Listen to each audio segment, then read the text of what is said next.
Good evening and welcome to the Minions of the Zoo Saturday edition. I'm your host and keeper of the Harry Channel, and with me tonight are Minions Serenity Star 13. Hello. SkepTok. Hi, everybody. And DrFunctional, who is having audio issues, so maybe we can hear him, maybe we can't. We can't. Well, at the very least, we can. If he writes any snarky comments in the private chat, we can read them. Canada censors another bright young voice. I don't know who we'd get to blame. Rogers. Rogers is terrible. I used to have a customer in Toronto, and they were often they weren't what you'd call high tech. Okay. Mm-hmm. And I'd get these calls at like 5 a.m. going, service is all screwed up. The thing you put together isn't working. And it would just turn out that Rogers had screwed the pooch yet again on their DSL connection. Right. Always. I mean, and at a certain point, I'm just like, dude, don't call me at 5 a.m. my time because your internet goes out in Canada because Canadian internet. Just don't start with me. Don't call me up in the middle of the night. If somebody you haven't talked to turned a port off and you're having trouble and you didn't check, that's what used to happen to me. Well, Serenity knows DSL is fragile. It's like a house of cards. If you have a bunch of, because it's just a phone line that's been ramped up to the point where to do things that it was never intended to do. It's just a little bit of copper. And if it rains a lot and some water gets in the data closet, you're screwed. If you run it next to too many phone lines, you're screwed.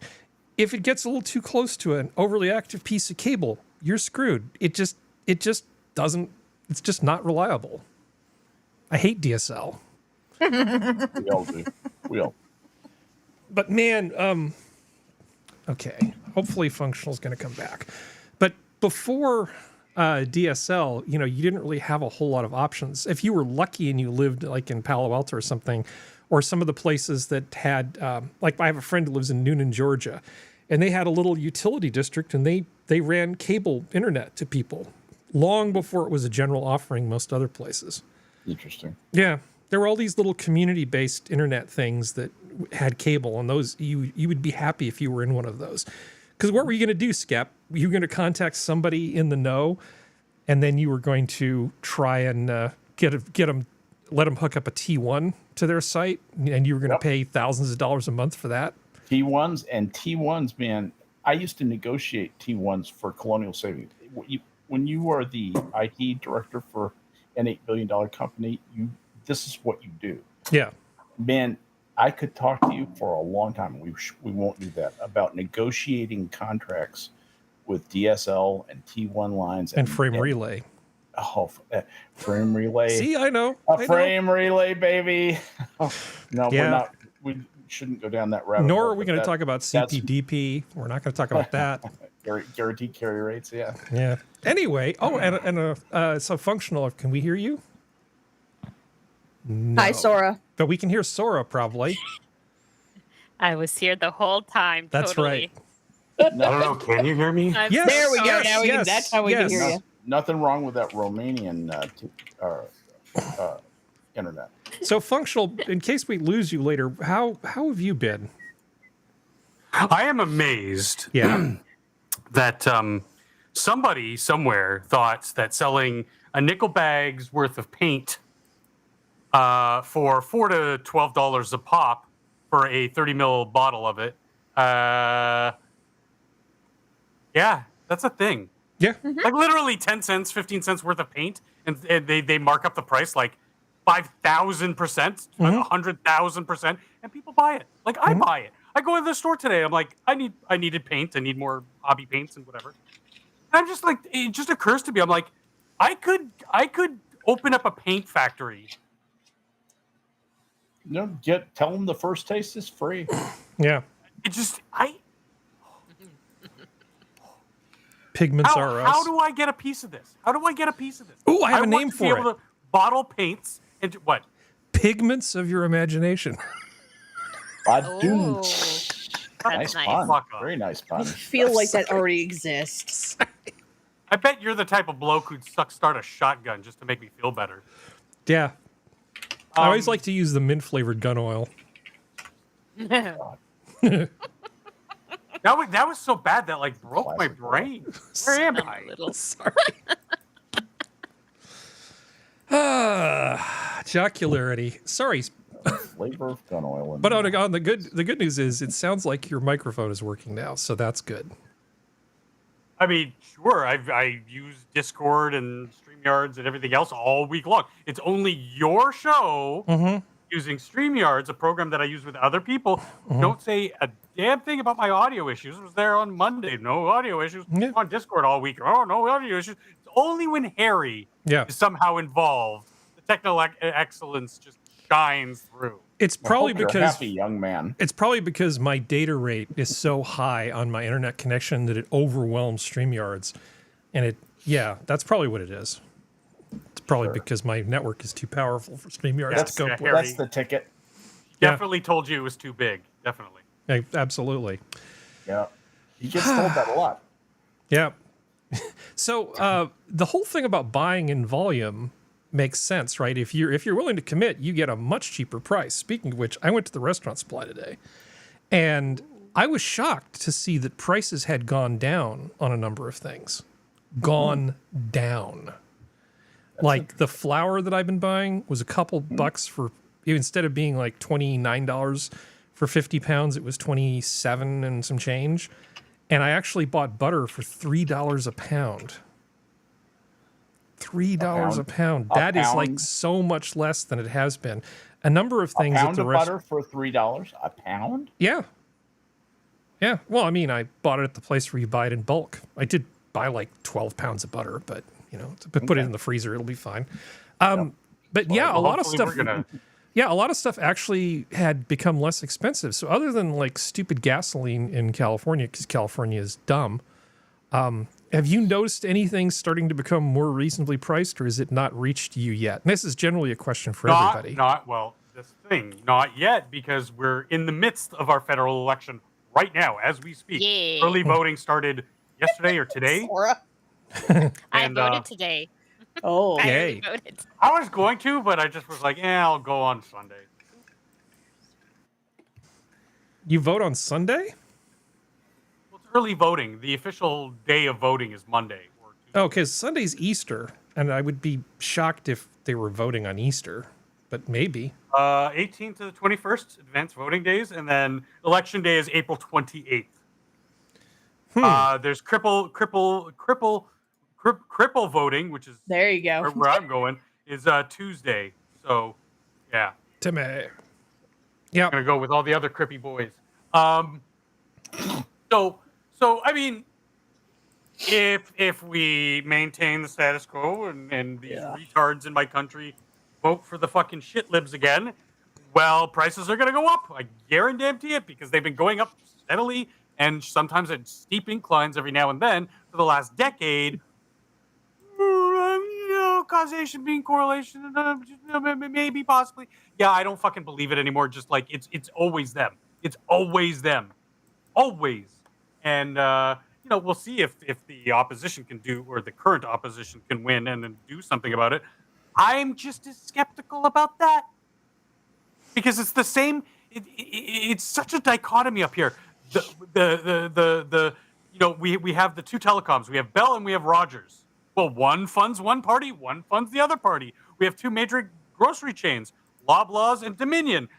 One is part of one party, one is part of and it's like every major industry in Canada is like that. So I mean, like, I'm not hopeful for any of it.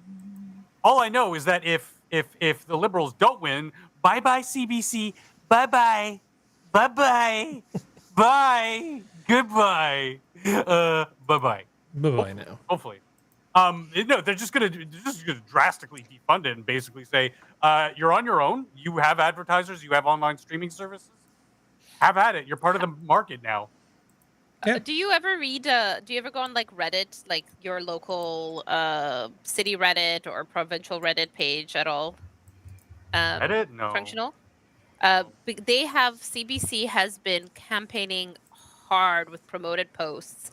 Get your paws off our network and stuff, and they've been, and it's so annoying because on Reddit now they hide. Well, it's not hidden. You can see what's promoted or whatnot, but they have made it since like a few years ago, so that it's tiny in the corner, paid promotion. Yeah, it's hard to tell. Just like on like Twitter, what's an ad? Like it's hidden. It looks like somebody posted an actual post, and they have been. It's like every ad is promoted CBC. Feels like for like if I'm looking at my local Reddit page or the provincial one or anything like that for other information, I'm like, oh, go fuck off. I don't care. I don't do Reddit, but I do read like regional and provincial publications, like news publications, and it's basically the same. It's print, so it's a little bit easier. There's a little bit more stricter guidelines that they have to have at a certain size. I don't think it can be smaller than the actual copy of the newspaper itself. So it says, this is an ad or whatever. But the ads are like everywhere. Okay. CBC complaining. I can see. I mean, it's basically just NPR, but with a maple leaf in front of it, right? I mean, it's the same thing. Is NPR like very heavily funded by the federal government? No, it's actually funded 5% by the federal government, but you would think about 8% if you get the local. Oh, CBC's got to be like 85%. Yeah, it's not like the BBC. It's state media. It's literal state media. It's not as bad as the BBC, but it is state media. I mean, they don't at gunpoint come in and count your TVs and then threaten to throw you in the pokey. Yeah, no, because they do it. They do it a different way in which they basically tax you for it. Of course, but they don't tell you. They just say, oh, here's your lump sum 20% of everything you make and spend. That's ours now. What are you spending it on? Fuck you, that's who. Next. We summoned Elowen by talking about Canada. Hi, Elowen. So, do the Canada horns. Sora. And they're literally breaking the law, too, because I believe you guys have similar mandates in U.S. that outside polling stations you can't be like campaigning, singing songs and holding signs and otherwise being a force one way or the other for a particular candidate or party, right? You can't distribute cookies or water or anything else. Basically, near the polling station, you can't be influencing voters. It's like Auschwitz. You go in, you get burned, and you come out. In a manner of speaking, I suppose, yeah. Well, you go, you cast your vote. That's basically meaningless for a candidate that most likely sucks, just sucks less than the other guy, and you come out and you're still fucked. Well, you get a sticker. I mean, Sora got a sticker, right? But here's the thing, because it's empty and meaningless, like Meghan Markle. Have you guys seen the elbows up thing? The Mike Myers stupid, hey, elbows up, Mark Carney, elbows up. Look at me, I'm an idiot. And there's people like literally outside the polling stations chanting like a fucking cult, elbows up, while they're doing their little fucking chicken dance, elbows up dance. And I'm like, and holding signs saying Carney this, Carney that. I'm like, how? This is not legal. Where is the RCMP? Where is the fucking crown?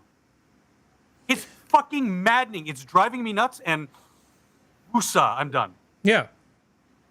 Well, when you become the 51st state, some things will improve marginally. And they will improve for all the people in chat tonight. We'd like to say hello to Mike R. Yep. JB is here in chat. Elwyn has stopped by. Nice to see you, Elwyn.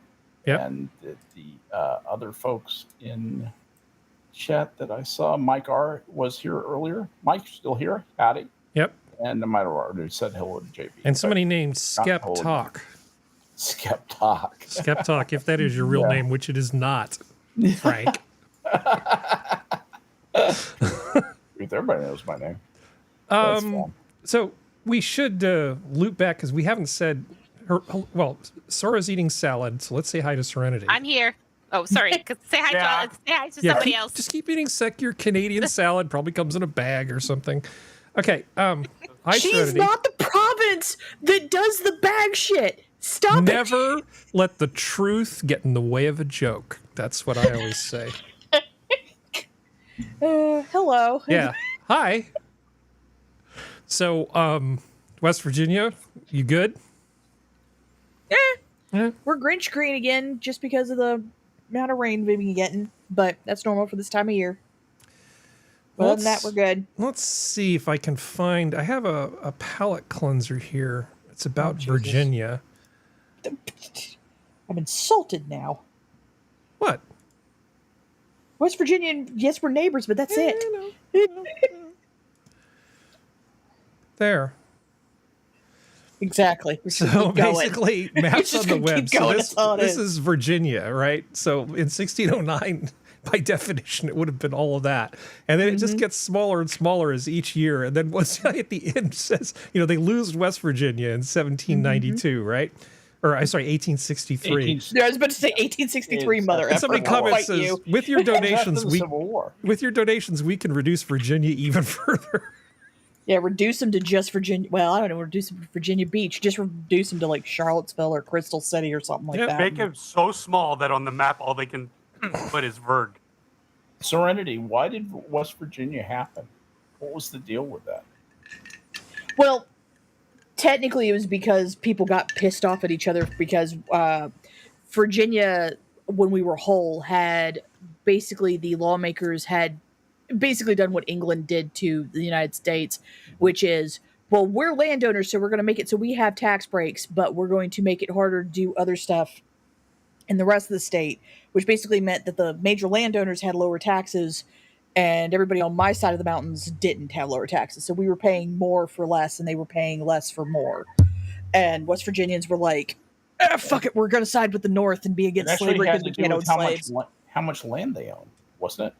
Well, I mean, that's essentially what it was. It was taxation and land ownership and everything like that. Yeah.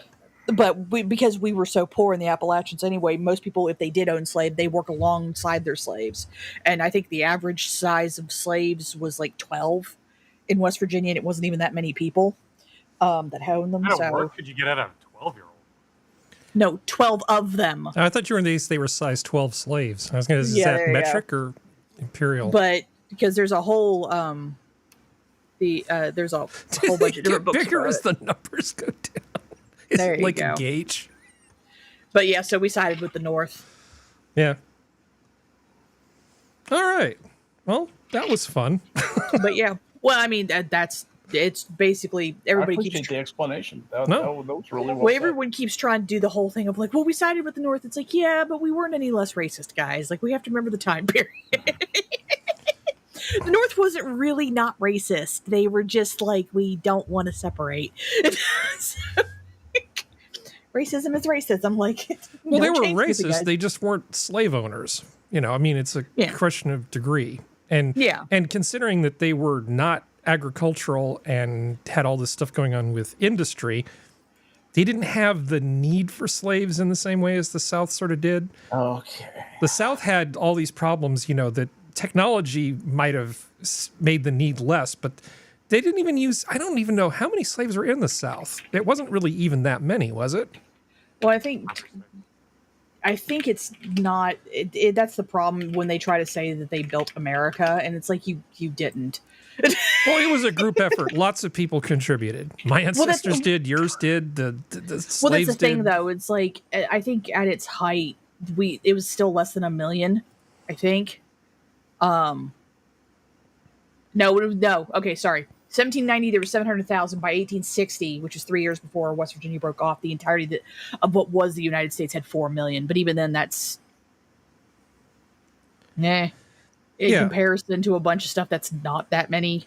And as I've stated on past streams, it's like the thing that won the North the war, which was the railroads, weren't even built by slaves. They weren't even built by Africans. They were built by the Chinese, well, East Asians, but mostly Chinese, Native Indigenous, and the Irish. From the west side, yeah. A lot of Filipinos.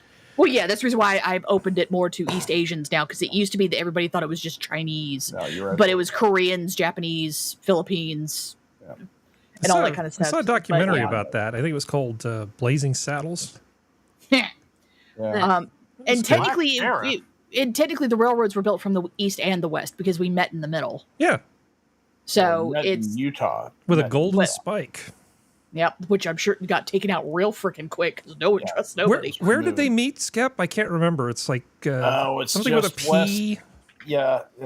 I forget where. P-Town. No, that's Providence. No. It was I think it was west of Salt Lake City. Well, honestly, the people coming from the east had a way easier time of it. Oh, no kidding. They didn't have. I mean, it may seem like well, how come they went? Well, because they didn't have to blast their way through the freaking mountains. 2 mountain ranges they had to come through to get there. They had to come through a spur of the Rockies and all the Sierras. Mm-hmm. And the Sierras were, God, I've made that drive. It's absolutely gorgeous. It's I-80 is an amazing road too. But if a road doesn't exist and there's no trains and you got to haul dynamite up a hill and dig with a bunch of workers, that's dangerous work. That is. On May 10th, 1869, the Union Pacific and Central Pacific Railroad lines joined 1776 miles of rail at Promontory Summit. Promontory Summit. See, I knew it began with a P. Yeah, that sounded right to me too. Yeah. Promontory Summit, and that was in Utah, wasn't it? Mm-hmm. Yeah. In Utah Territory. It was still called a territory back then. Well, I'm glad we were able to have a short, superficial glossing over of the state of American slavery during the Civil War. Sorry about that. It's just one of those topics. I know a lot more about, because of where I live, I know a lot more about the troubles that the Chinese and the other, the Filipinos and the other Asian populations had here. Because you can't go 5 miles without running into some kind of landmark or a museum or something. And, people, if you've lived here, people who are like the direct descendants of people who were there, and they will tell you what they were told when they were kids. I'm well aware of that stuff. I didn't grow up in the land of cotton. I didn't down in Dixie. I didn't. Old times there are not forgotten. Yeah, I know. So, well, it's like you also grew up in, well, not exactly in the part, but you grew up on that side of the country that did Shanghaiings a lot lot more than we did. Oh, yeah. Side, so. The barbarous Barbary Coast. But anyway. Functional, if you said something, I could barely hear you. Harry grew up? Yeah. Allegedly. So, Sora. Quote. Yes? I have a present for you. Oh, no. Okay. Here you go. Oh, dear God. That poor child is going to be. There we go. Thank you. That child's going to be a milkshake. That's pretty excellent. Oh, that's excellent. Wonderful. That's really funny. That's pretty good. I like it. That's good. Okay. Very good. Do you feel good now? Yes. All's talk of slavery, just wash it all away. Anything you want to tell us before we get started in this obviously not particularly tightly run show we're putting on tonight? Woo! Yeah. Maybe we'll just do palate cleansers all night. I don't know. Could happen. Maybe. Silly. I don't know. Just voted today. Yeah. I haven't seen anything crazy yet that's it's happening, I guess, on the East Coast. Like Functional mentioned. Well, it's all early voting, right? Yeah, so we'll see. We'll see how it gets, but it's funny that they would do that like over Easter weekend too. I'm wondering if it's such a nice weekend here too. So it started yesterday, right? So we went today, and I asked, "Oh, how's it going?" And they were so bored. The kids there, they're saying that they in my specific section, I was the first person in that grouping to show up today, and we went after around noon, maybe just before noon, that time period, and that was and they've been open for a couple of hours, so they were not a lot of people. There was one person already in the hall. We came in, there was another guy who showed up, and there was a few people they had the tables, stickers, everybody was excited there who was the volunteering, but yeah. I was wondering if because it was such a beautiful weekend, lots of people are away, maybe. Mm-hmm. And don't want to say it's a conspiracy, but maybe they're saying oh, we're just gonna go vote on voting day, and then it's gonna be so long the lineups. We had local elections about a week or so ago, and they cut the amount of. It was just for some counselors, so they cut the amount of polling stations, or in the polling station, the amount of available people, because last time only 11% showed up. Like, the voter turnout is garbage here all the time, every single time for everything. Oh yeah, the national voter turnout is below 30. I think last election was 28%. Maybe 27. For the local one, so not this year, but the previous the 2 previous ago, it was like 15%, and then the last time it was like 11%. So they lowered the amount of availability because like they were expecting around 11%, but it increased this time, so it was around 15% or 16% again. And it was hours. In some polling station, they were like, people were waiting in line like 2-3 hours to get in. Wow. Yeah, people actually showed up. But now, again, it's 15%. So compared to other places, it's garbage. But if they were, and people were absolutely pissed off because they're like, what is this? It's a lack of organization. We're waiting. They were like going for a couple of places or like community centers where there are parks. They were like going around the parks. Now, if you have like, obviously, if you have children, so like if you have young children in strollers, or you're disabled, or have some, elderly enough where you're not able to stand in line, they do have a fast pass track line, so those people can actually go. But even those lines ended up being a bit long too. So, and that was just to vote some local counselors in. They were a couple of spots opened up. So I'm interested to see how for the federal election it'll work, because that there was a lot of grumbling of dissatisfaction on the news. Like, people were not happy.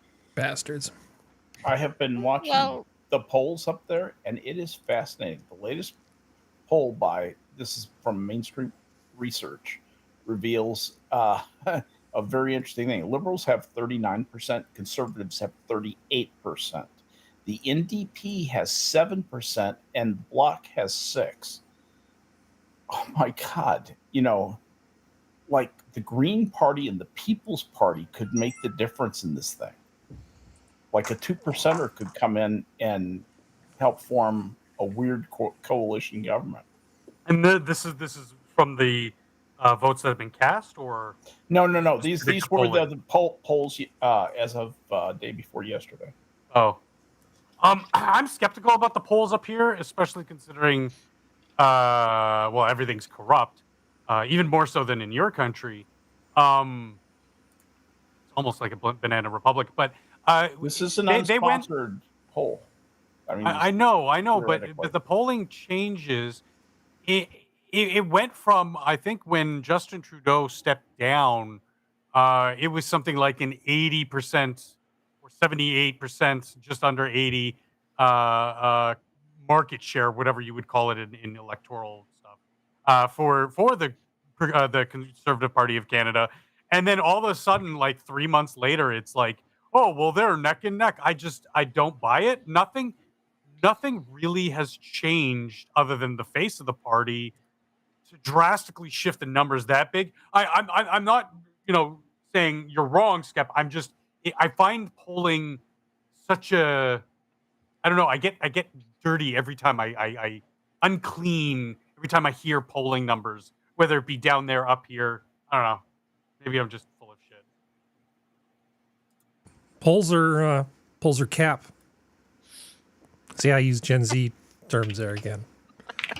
I know how much you guys love it when I do that. So, Skep, you know who else voted recently? The city of Oakland. Oh, boy. Now, anybody who's new to this show, the city of Oakland is like the city of Los Angeles, but way dumber with a lot less money. So imagine a poorer, stupider, more progressive version of LA, and you've basically got Oakland. It's pretty terrible. With Taylor's 45 really shite beaches. 5%. That would mean that Lee is in a position to Barbara win the Lee, mayor's race Skep. outright without having to go to ranked choice voting. Now, Lauren Manuel Taylor, 45%, is a city council member. So an Oakland city council member, you know he's not going to be great either. But of all the people in the world, Barbara Lee, 70, goddamn, I mean, she is old and force. Not in a good way. She is a political force. She's evil. Yep. So I found to the core. So I figured I'd go to the Guardian since, you know, I always like to let the left talk about their own because that's fun. So she's all about social justice and George Floyd, and she hasn't come out and said anything about reparations, just sort of restorative justice, a lot of that. But that's about the only line she hasn't crossed so far. She'll get there. Yeah, she'll get there. She's not good. And in the House of Representatives, she can get away with not being good because there's a whole bunch of them, right? And so she can just sit in the corner and people can ignore her. But as the mayor of Oakland, she's squad adjacent. Yeah, she is not going to accomplish anything in terms of making Oakland a less terrible place. I mean, it's just obvious that she used to work for Ron Dellums, and it makes me wish we could just bring Ron Dellums back. I'd much rather have Ron Dellums than I actually Barbara Lee. voted for Ron Dellums. He was my congressman when I was in Oakland. Ron Dellums was the man, and we liked Ron Dellums because he did good for Oakland. It's a good place to live when Ron Dellums was the congressman. He was a little bit brutish to the rest of California, but he took care of Oakland. So this is more than a year old. This is from 2023, but it says, last month, she and Senator Cory Booker of New Jersey reintroduced the legislation to create a commission on truth, racial healing, and transformation. Because nothing beats a commission like that. Because, I mean, there's no way it would ever get out of hand. I'm sure they'd stay totally focused. And, it'll be fine. It'll be fine. So, so don't expect the complaining about Oakland to die down anytime soon. No, the key is their natural restraint. Yeah, it's not going to be good. So anyway, Oakland, you are freaking doomed. You really are just doomed. But while we're in the politics block, Trump administration refers New York Attorney General Letitia James for possible prosecution over allegations of mortgage fraud. Well, for those who... How sweet it is. What? How sweet it is. It is pretty sweet. The ironing is delicious. Let's see if I can actually scroll competently here. Come on. Always iron your shirt. That attorney falsified records in order to Pam Bondi. Director Bill Pulte says James appears to have falsified records in order to meet certain lending requirements and receive favorable loan terms. He cited a property in Virginia that she's allegedly claimed as her principal residence and a property in New York that she claimed as a 4-unit structure instead of the required, instead of a 5, which Pulte says means she was able to get a different type and more favorable. Yeah, so in order to get the I live here mortgage rate, she claimed that a house in Virginia was her primary residence, which it can't be because as Attorney General for the state of New York, she must reside in New York. Okay, so she lied to get a few percent off. The Attorney General will be a resident of the state of New York. I looked that up. Yeah, she lied to get that off. Now there are lots of people that lie about these things. They will say they would say it's their primary residence, but then they rent it out as an Airbnb, right? Lots of people do that, but those aren't the people that went after Donald Trump because he supposedly misrepresented something on a loan application. Okay, so those assiduous loan auditors who just audit loans in their spare time. And, oh man, look at that! It just happens to be the presidential candidate. I know this is fraud, Skep, but this really feels like it should be more of a civil matter than a criminal thing. No. Let me explain a little bit here because I spent a lot of time in the mortgage loan business. Yep. Okay, when you break a regulation like that, this is what this is a regulatory violation. It is technically a criminal violation. It is technically the most minor form of fraud that I can think of that you can commit. And as such, it's generally, I believe, most likely handled. I don't know the law or what the current state of the law is, but I would imagine this is mostly handled with fines and things like that. They're not really going to want to overburden the prison system with people who, sculled a little bit on their loan application to, save a few bucks. In fact, they're actually liable to be very understanding and just work something out. So this is kind of like a little bit of triumphalism that I think isn't really there. And that what they ought to do is just say, we could come after you if we wanted to. We're not going to do that because we're different from you. So we're not going and make the point that way. That's what I would like to see. Yeah, a statement will be made and nothing will come of it because lawfaring politicians is a bad idea. Right. But everybody will know that she's a massive hypocrite. At least some people will know. But Donald Trump can't do that. No, I guarantee you, he is after this woman hammer and tong. He wants to see her in jail, strapped into the electric chair and drawn and quartered. Metaphorically speaking. Yeah. In a manner of speaking. Yeah, I would like to see her disbarred. I'm not, no irony there. That's not a joke. Disbarred. Yeah. Either one. Have her bars removed. Yeah. Sure. I wouldn't be surprised if this is just a piece of the larger puzzle because of the, starting with the, as far as I can remember, starting with the Obama wiretaps of the Trump campaign, the constant examples of lawfare like this being used against him because he's a political candidate, et cetera, and making the bigger case to maybe throw some of these people in jail to be like, look, you fuck around, and now you're going to find out.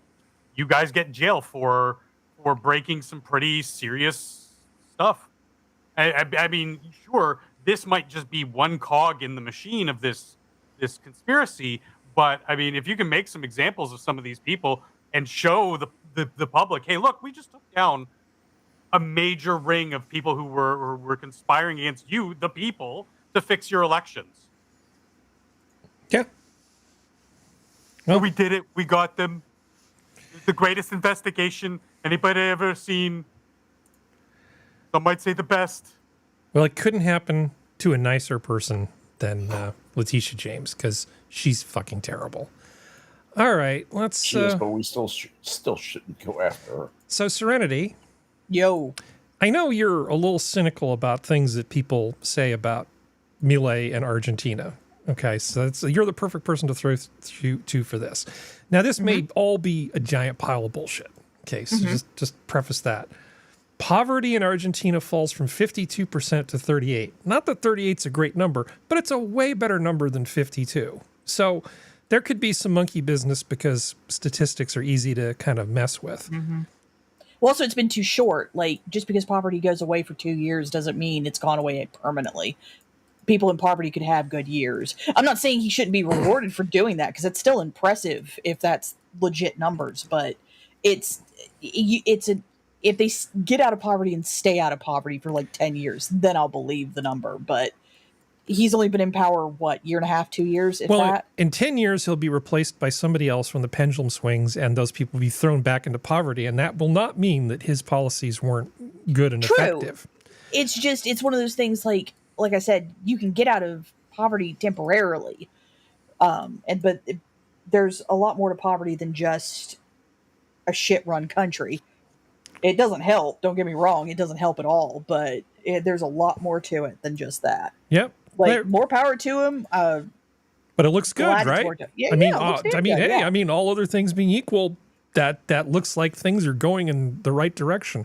And honestly, considering the problems they were having with their money supply, I'm almost shocked it isn't more, because what they were doing with their money supply was so bad, so incredibly bad, that this is exactly the sort of thing I would expect. Yeah. I mean, it's good though. We don't want people living in poverty. 100%. Let's chisel that 38 down to something closer to 15, honestly. Well, and that's the other thing that has to be accepted. This isn't a critique of him. This is a critique of it. This is a statement of fact for any leader. you're never going to get everybody out of poverty. It's never going to happen. Not in capitalism, you're not. Well, any system, you're not going to get anybody out of it. Still the best system there is, but oh yeah, absolutely. But it's like there's always going to be those, and it doesn't mean it's fair. It doesn't mean it's should be happening. But at the same time, there have always been people there's always been haves and have-nots, and as much as it sucks, it's like it's something that has to be recognized, and should do as much as you can for those people, but also you can't make it so there's a crutch there either. Well, it's the lovely like balancing game of seesaw where you're trying to figure out how to give them the ability to have the freedom to make the right choices to get themselves out of things, but also not make the decisions for them or make them use you as a crutch. And it's a hard game to play. Well, yeah, it's actually, Harry, it's the worst system except for all the others. Well, Sora. Yes. Ceausescu. During the time of Ceausescu and all the other people like him, if you had somebody, sure, they have, to each according to their need, yada, yada, yada, right? But anything that's perceived as social loafing, instead of just being allowed to be poor, they would just come after you and do bad things to you if they thought you were socially loafing. The communist way of dealing with not good performance is way worse than the capitalist version, I think. I mean, it was pretty brutal, wasn't it? The way they would force people to work if they thought they were not working. As long as they had no connection to the party. Oh, of course. Because there's a lot of people who are given jobs because of connections, and if without that would have been the ones on the street. Yeah, I'm talking about the great unwashed masses. There's jobs to be had for sure, but there were still people on the street. Oh yeah, but people, at like Santa Cruz or Humboldt or Berkeley in California or Vancouver, think that with luxury socialism, it's like, oh, I can finally become that beat poet that I've always wanted to be. People can see my etchings, and it's like, no, there's a hole that needs digging, and you're going to go dig it, or we're going to, give you the rubber hose. Well, that's the other thing that people forget. Like the key phrase in communism is how exactly, if to your ability, what was it like to your ability? I forget what the phrase is. I'm tired. Yeah, I don't worry about memorizing communist propaganda. Well, the big one that they always from your ability to your skill or something like that. From each according to his ability, to each according to his need. I hope you don't mind. Yeah, no, absolutely. But that's the thing. It's like that's what they don't realize. It's like that's not the I get to sit on my butt all day and not have to worry about anything and have UBI phrase. That's not what that phrase means. That means that if you are, and I'm not trying to do this to functional, I'm just using an example. If the only jobs opened are quarry work and functional can't do that job, functional's dealt with. Yeah, they have a little chat. Yeah, and that's the issue. That's what a lot of these people don't understand. That phrase doesn't mean if you are mentally or physically incapable of doing things, you get a desk job. It doesn't mean you can even pick what you do for a living. Yeah, it means the that state will tell you what they need. If you haven't kissed the right butt, or belong to the right family, or born in the right district, you may not even have the chance to have the ability to even think of applying for those type of jobs. You're just gonna and disappear and go do farm work if you're lucky in the Siberia.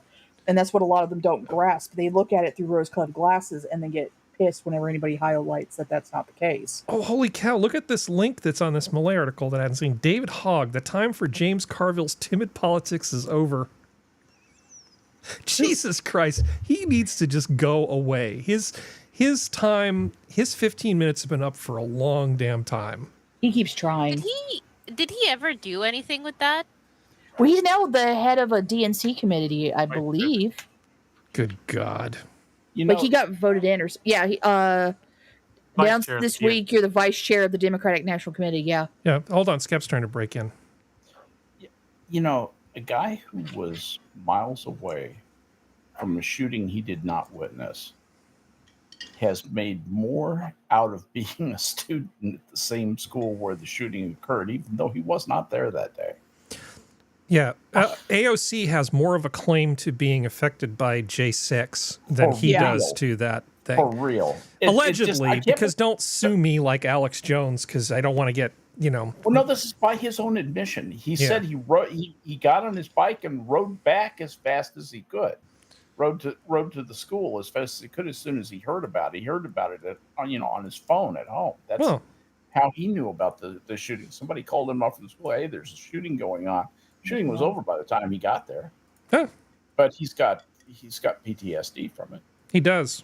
But anyway, that hair gives me PTSD. Enough about David Hogg. I mean, I would say that he has a punchable face, but I don't want to sound like I'm endorsing violence. You know what? Because I really don't believe in political violence except for communists, because fuck communists. But but you know what the sad thing is about David Hogg? Seriously, that kid. I've heard him talk. That kid could have been. He could have been a contender.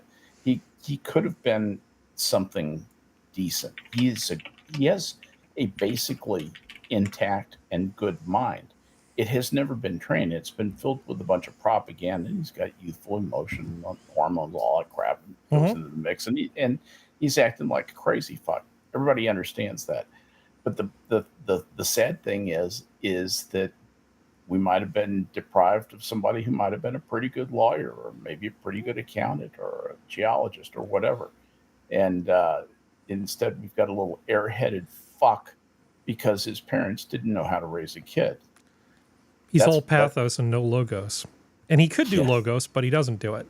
Yeah, he could. He has the ability to do logos, but he's emotionally unequipped to do that. It's so sad. He's really a sad case.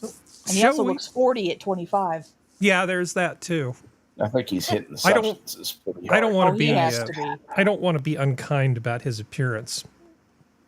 I really try not to be. Well, let me be unkind as the alcoholic with 22 years of sobriety. Yeah, I was going to say. I know what this looks like. Serenity does too. I can tell it. Oh, yeah. That's the puffy face of the someone needs to go to an AA meeting.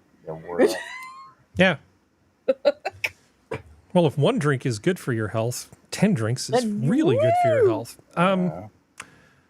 Let's see. I want to talk about the Maloney-Trump thing briefly. And we don't necessarily, I mean, we could spend the next 2-3 hours talking about this because there's all sorts of history behind Harry it. loves Maloney. I do like Maloney, and I don't want to like her because I think she's going to do something terrible and she's going to break my heart. I don't want to like her, but I do. All the others have. Yeah. It's just like 6th grade camp all over again. Jesus. And we'll have to hear about it for the next 20 years. No, just right now.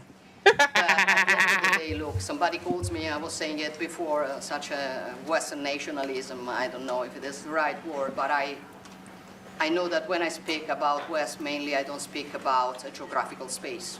I speak about a civilization. And I want to make that civilization stronger. So I think even if we have some problems, okay, between the two shores of the Atlantic, it is the time that we try to sit down and find solutions. So I want to thank President Trump for having accepted an invitation to pay an official visit to Rome in the near future, and consider a possibility in that occasion to meet also with Europe. The goal for me is to make the West great again. Okay, and I think we can do it together. We can. And I really can't help but like her, honestly. Yeah. And what she's really trying to do is secure a good deal with the United States. That's what all these guys are doing. They're coming in. This is all butter up. Well, yeah. To maybe just a slightly better deal for Italy than everybody else. Which is fine, honestly, because that's absolutely fine. Because unlike other parts of Europe, they actually know how to make shit. Right, exactly. And it's even actually, all jokes about fiats and things aside, they actually know how to make high-tech shit.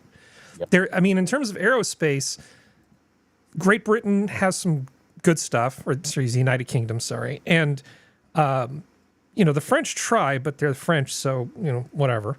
And, I mean, as much as the French abuse me, I still don't want to, I wouldn't want to be on top of a French rocket. Let's just leave it at that. But the Italians actually are pretty damn good. We really do want to be friends with the Italians. And they were, Lederhosen, or whatever her name was smart to probably tap her on the shoulder and send Maloney over. Because of all the people you could have sent from Europe, to go meet with Trump. This is easily the best one. Best. Yeah. She's by far the best. Well, what's her name? Who's the president of the EU Parliament? I can't remember her name. Fucking no. But still, Lederhosen. Well, look it up. I can't because I'm laughing. Lederhosen are a thing. You know what Lederhosen is, don't you?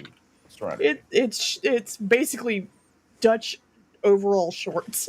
Well, it's German, not Dutch, but yes.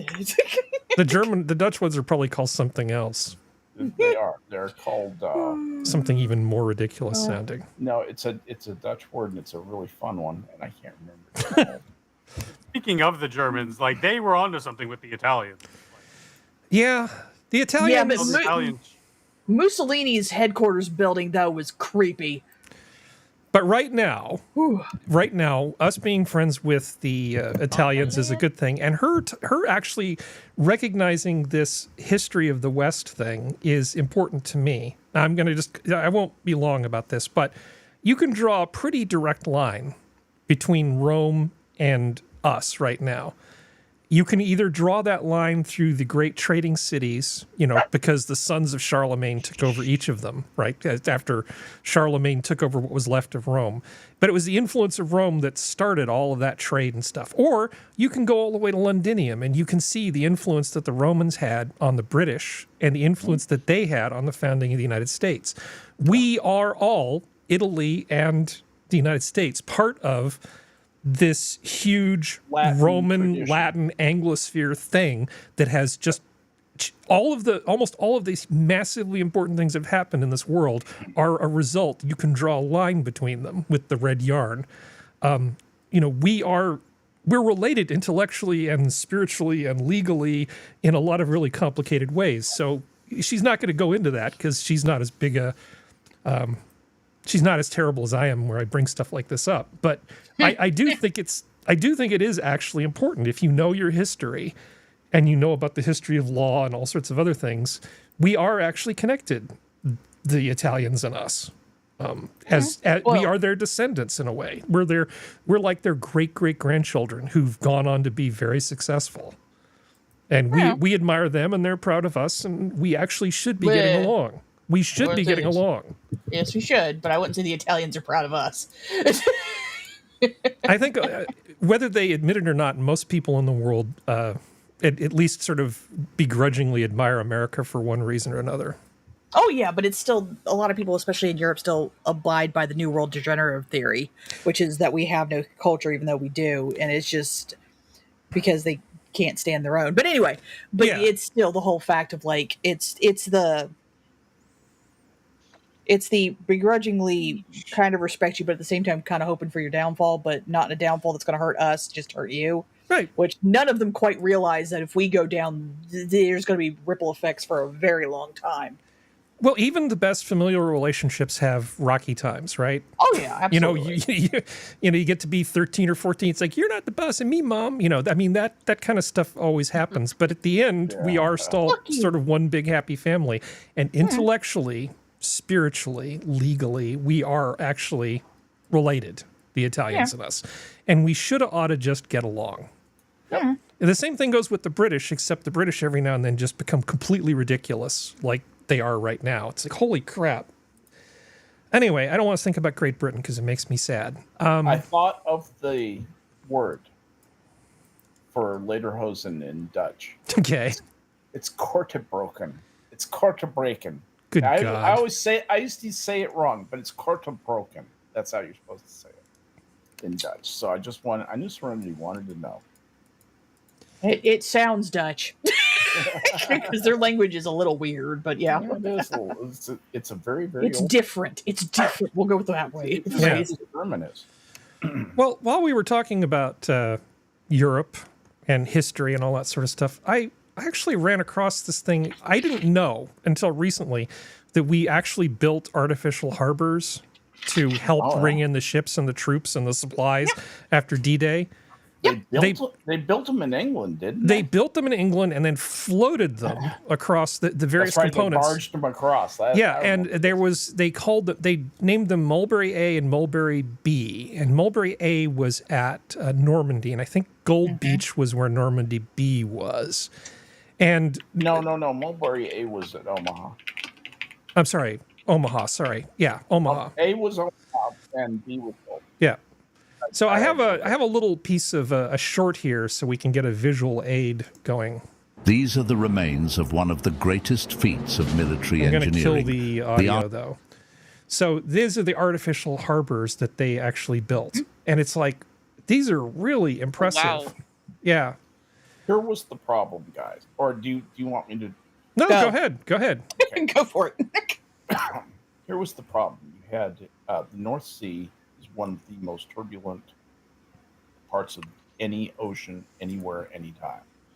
It's just cold, it's rough, and a little chop can make getting stuff off of ships and onto shore nearly impossible. So what you do is you set up something that will act as a breakwater, and that's what these were. They were out there to kind of shield the cargo loading lanes from the chop in the ocean to allow them to more capably and safely and quickly, that was very important, offload the cargo, the jeeps, the trucks, the all the stuff they were trying to get off the boats that were landing there, and into the hands of the troops who were going to need them to start to make their advance.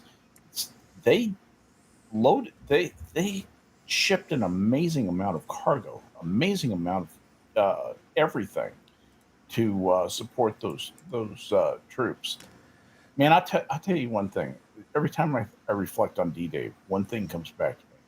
It's a good thing we didn't lose. If we had been turned back,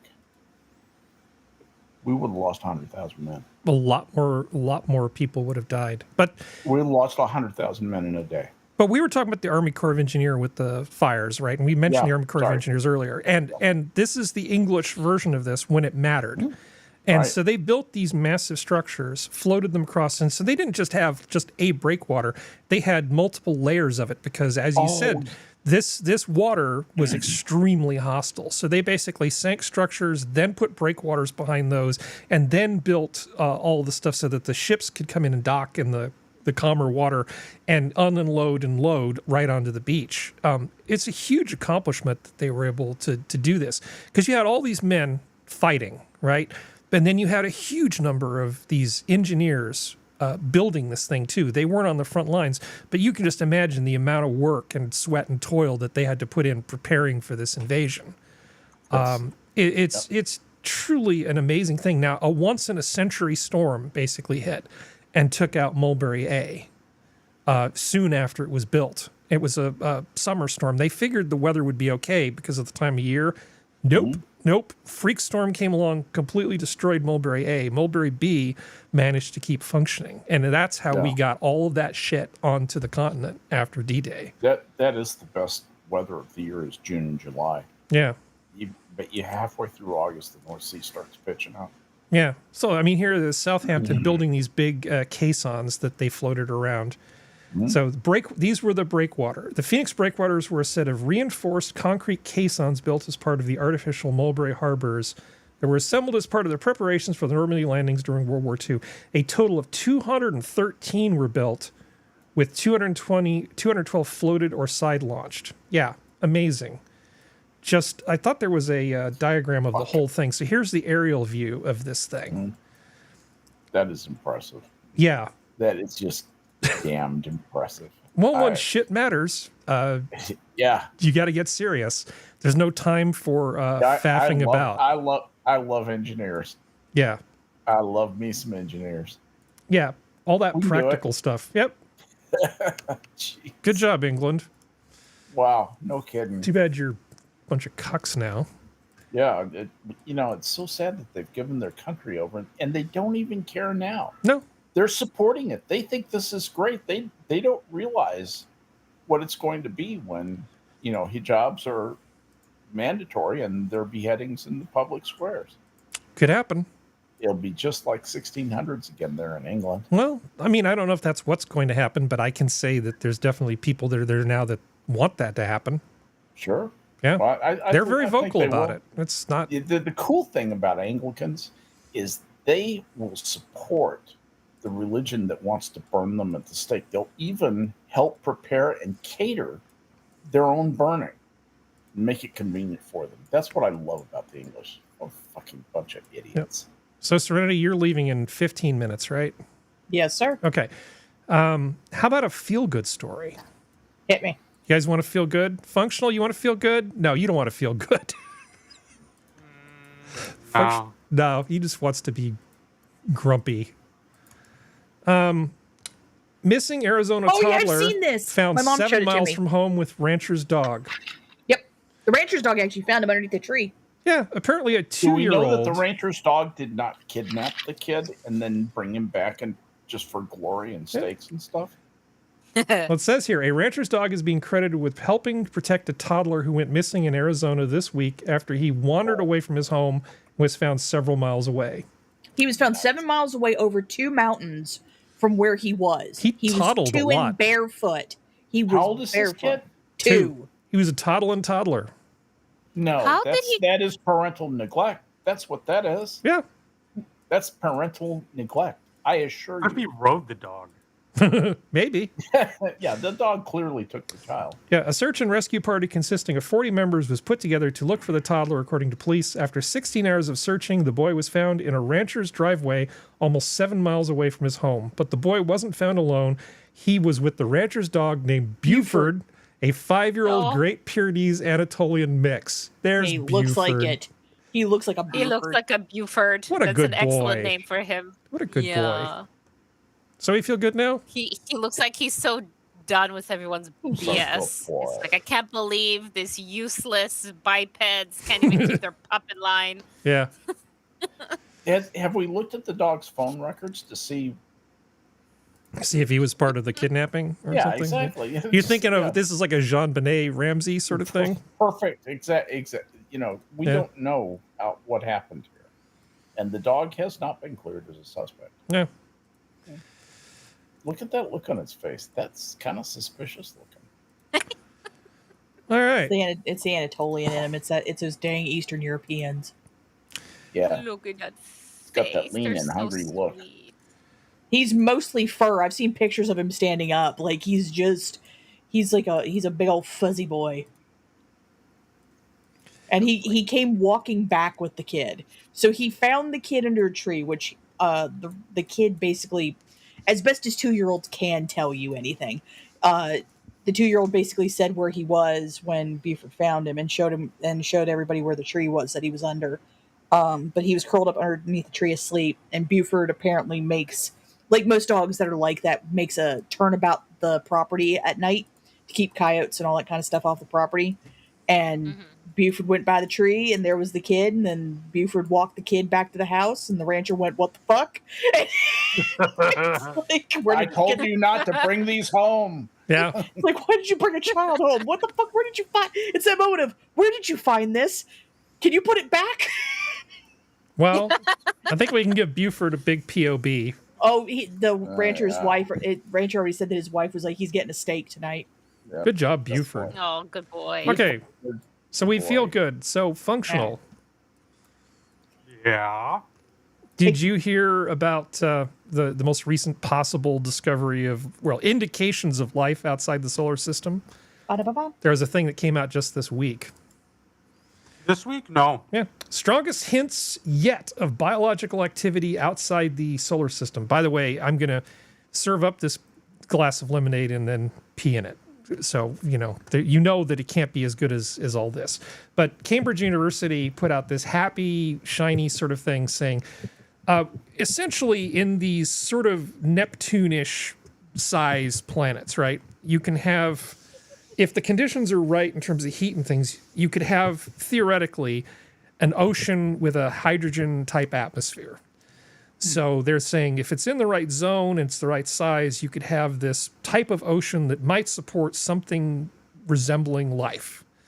And so this guy who actually did the study has been pushing this idea. He's a real cheerleader for this theory of his. So you read the paper that he released, and a lot of the references in his paper are other papers that he has written. So that doesn't mean he's necessarily wrong. No, but I'm going to rain bad chemistry. I'm going to spoil the story with chemistry. I'm going to spoil the story with chemistry. Let me spoil it first. Let me spoil it, and then I'll hand it to you, and then you can completely desecrate it and stomp on its grave. Awesome. Okay, I think we have the same conclusion. So about this. What they did was with the James Webb Telescope and its near-infrared spectrometer, they were able to determine that there is a chemical there called dimethyl sulfide. Now, dimethyl sulfide or dimethyl disulfide are basically algae farts. And the theory is that some people think that if you find these things, it's probably an indication of life because as far as these people know, they don't know of a mechanism by which this would be produced except for by biological means. Doesn't prove anything. It just means we see what looks like algae farts, so maybe there's life on this Neptune-sized super Earth that's in a Goldilocks zone. Okay? The problem with this is that maybe we just don't understand these things because a year before, almost a year to the day, in fact, they found signs of that same chemical on a comet. And there really shouldn't be that on this comet, and nobody's sure why it's on this comet because it does break down. It's not something that it's not a forever chemical. There has to be some sort of process that's producing this on the comet, and nobody's arguing that there's life on this comet. So it doesn't necessarily prove anything. That's the problem. But it made a big splash, and of course, all of the tabloids picked this up and said, oh, yeah, we may have found life outside the solar system.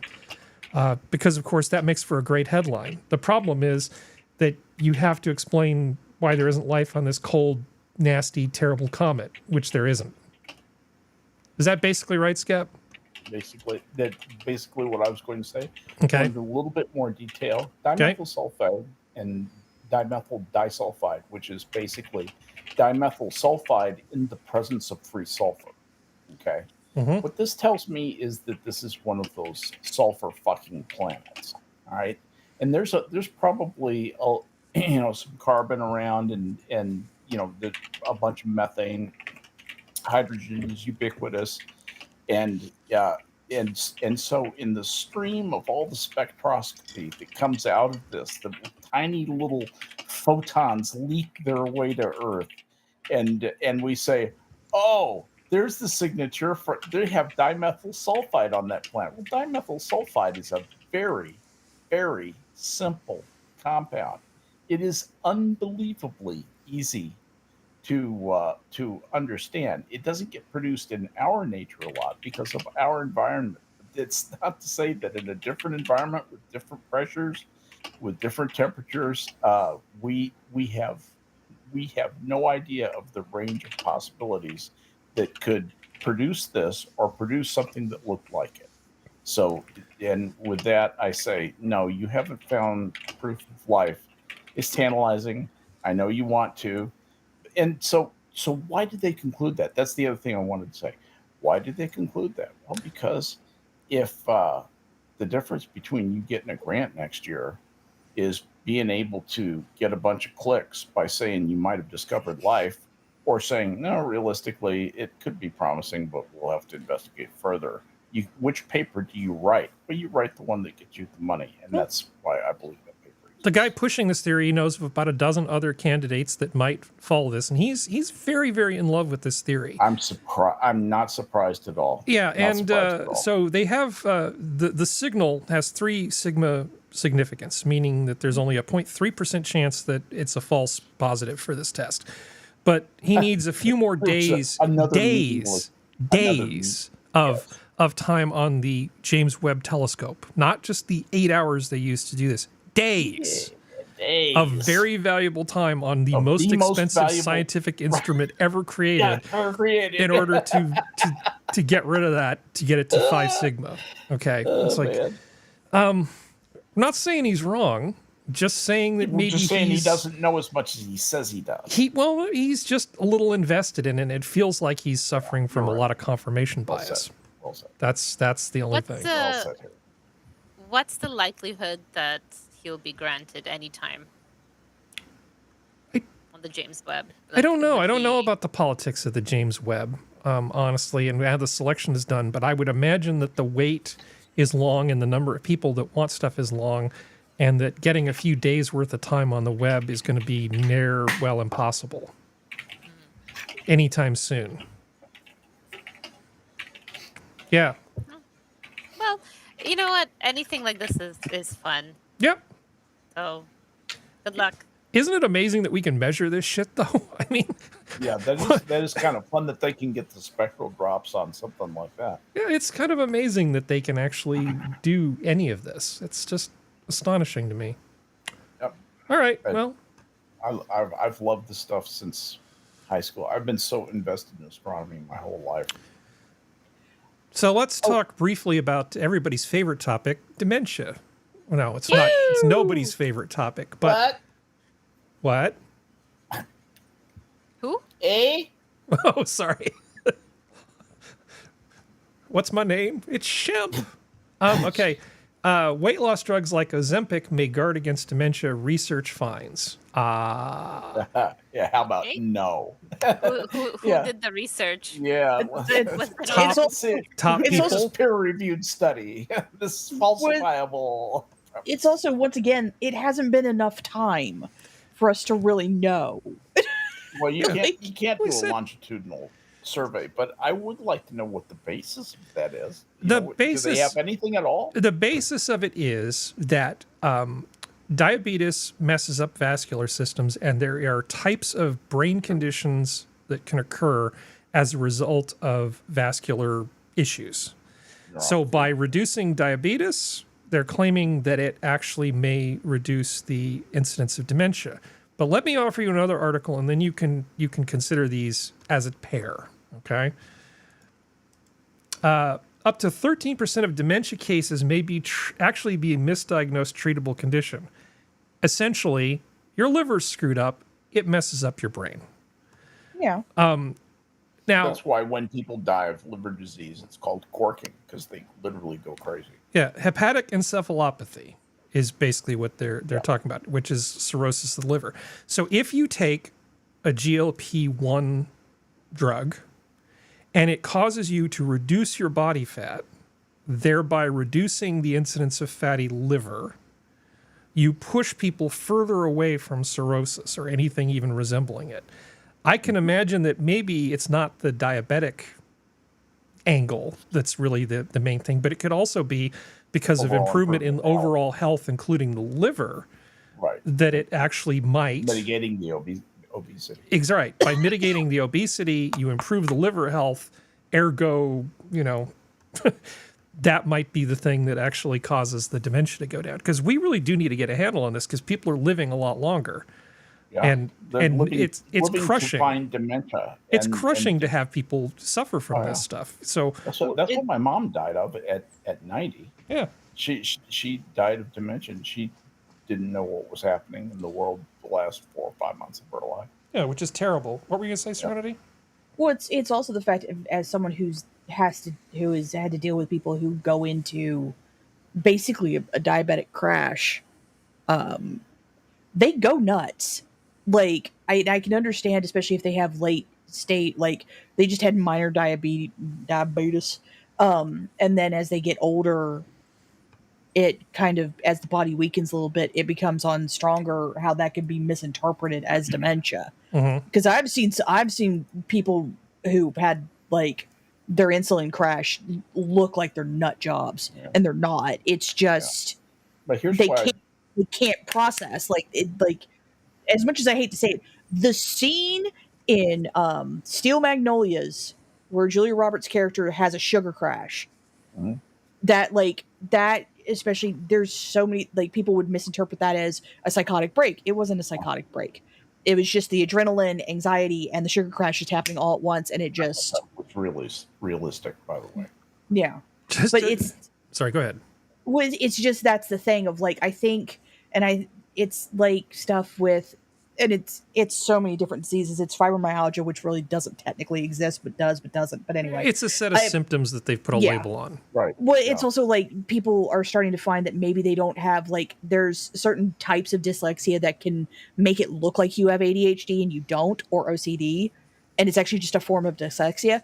There's so much that, because there isn't enough looked into, or because someone just goes for the easy diagnosis, stuff just gets not looked at properly. And it's one of those things where it's kind of like, it makes, when you start to find out, like, oh, hey, as much as it sucks, if 13% of people who got misdiagnosed with dementia don't actually have dementia and we have a way of treating it, that's awesome. That means that these people don't have to go through that, because I can't even imagine because I've had really bad sugar crashes before I got certain things taken care of, and you literally, like, that kind of feeling is not fun. So, and it's just like you because you know something's not right, but you can't voice it because you can't keep the thought, and it's not a fun situation. So I can't imagine what it's like for people who are getting treated, like, allegedly have dementia and don't. Like, it's just a whole thing, and it's not fun. Well, here's the $64 question, which is, these GLP-1 drugs, on balance, do they actually help people or hurt them? Because, as you pointed out, we haven't been taking them for a long time. Who knows what the terrible side effects could be? Yeah. Right. Well, there's also the fact of, like, it's like the bariatric surgeries back from when I was a teenager, when those became big. Yeah. And it's I like, say something when there's a moment. I'll be gone in like 60 I know seconds. She's got to take off. Oh, I didn't know you were leaving. No, she's got to go deal dogs, and then she'll be back. I got dogs. Yeah. But it's one of those things where it's kind of Buford. like, but it's that whole fact of, like, what happens when you can't take the drug anymore? It's like with the bariatric surgeries. The people never actually bothered to change how they consumed food or thought of food. Yep. A lot of people are claiming, they're like, well, it stops the food noise. And it's like, oh, and people are like, well, then just, like, you have to teach yourself to not acknowledge the food noise. And they're like, you don't understand. And it's like, as someone who has food noise in their head, who, when you get on that tick of, like, I really want pizza, like, it's like everything. Yeah, you're going to have to learn how to ignore it, because eventually the drug is either going to stop working, or there's going to be some side effect you didn't know was going to happen, and you're going to have to grow up and get the fuck over it. Well, that's kind of what I was going to say. Just a real brief thing to kind of support what Serenity said. When you start messing with the fats in your body, if you start looking into all the cycles that are affected by lipid, by lipolysis, by all the various functions, biochemical functions in the body that involve lipids or fats, and not to mention the production of fatty acids that you need to build enzymes. It's mind bending to think of the complexity of the system that you're doing a very direct modification to. And it's hard for me to imagine that there's not a potential for potentially really profound side effects. And so, I'm kind of echoing what Serenity said. Well, if I actually can answer, the question of what happens when you stop taking it. Anything that you can do to break a habit, right? So whether it's not eating, not smoking, whatever, sure, you take that factor away, but the fact remains you've still broken a habit. If you're on this stuff long enough, your relationship with food is going to change. That doesn't mean that some people aren't going to, who don't use the Ozempic for reasons they shouldn't, where they should just use discipline. But merely breaking a habit is a pretty powerful thing. And the net change is probably going to be for the positive. However, we people haven't been using these things for a long time. So who knows if on balance, if it's good for some people, if it's good for most people, if it's good for all people. I'm sure there's a group of people that benefit from it on balance. But I think it's also been glamorized to the point where a lot of people might be trying to turn to this. And literally if they're told they have to be at a particular BMI to get the drug, they will gain weight in order to get the drug. They will gain weight. It's like, oh, I'm not quite there yet. Is that documented? I have heard, when I heard somebody talking about that, they were referring to a doctor that told them that. So you can say it's hearsay if you want. Well, not but hearsay, knowing it's anecdotal. But knowing human nature, right? Yeah. If there's a pill that lets me, true to me. Yeah. It sounds right to me. Oh, I think it may have been Scott Adams who was one of the people who mentioned it. That I think that's what I'm doing. I think I'm remembering that he said something about that. I wasn't even going to say that. Do you want to do a well? You could have just asked me. Yeah. Since we can segue for that. You could just ask. You could have just asked me. No, we're going to do a. You could have just asked me. Let's see. It's actually.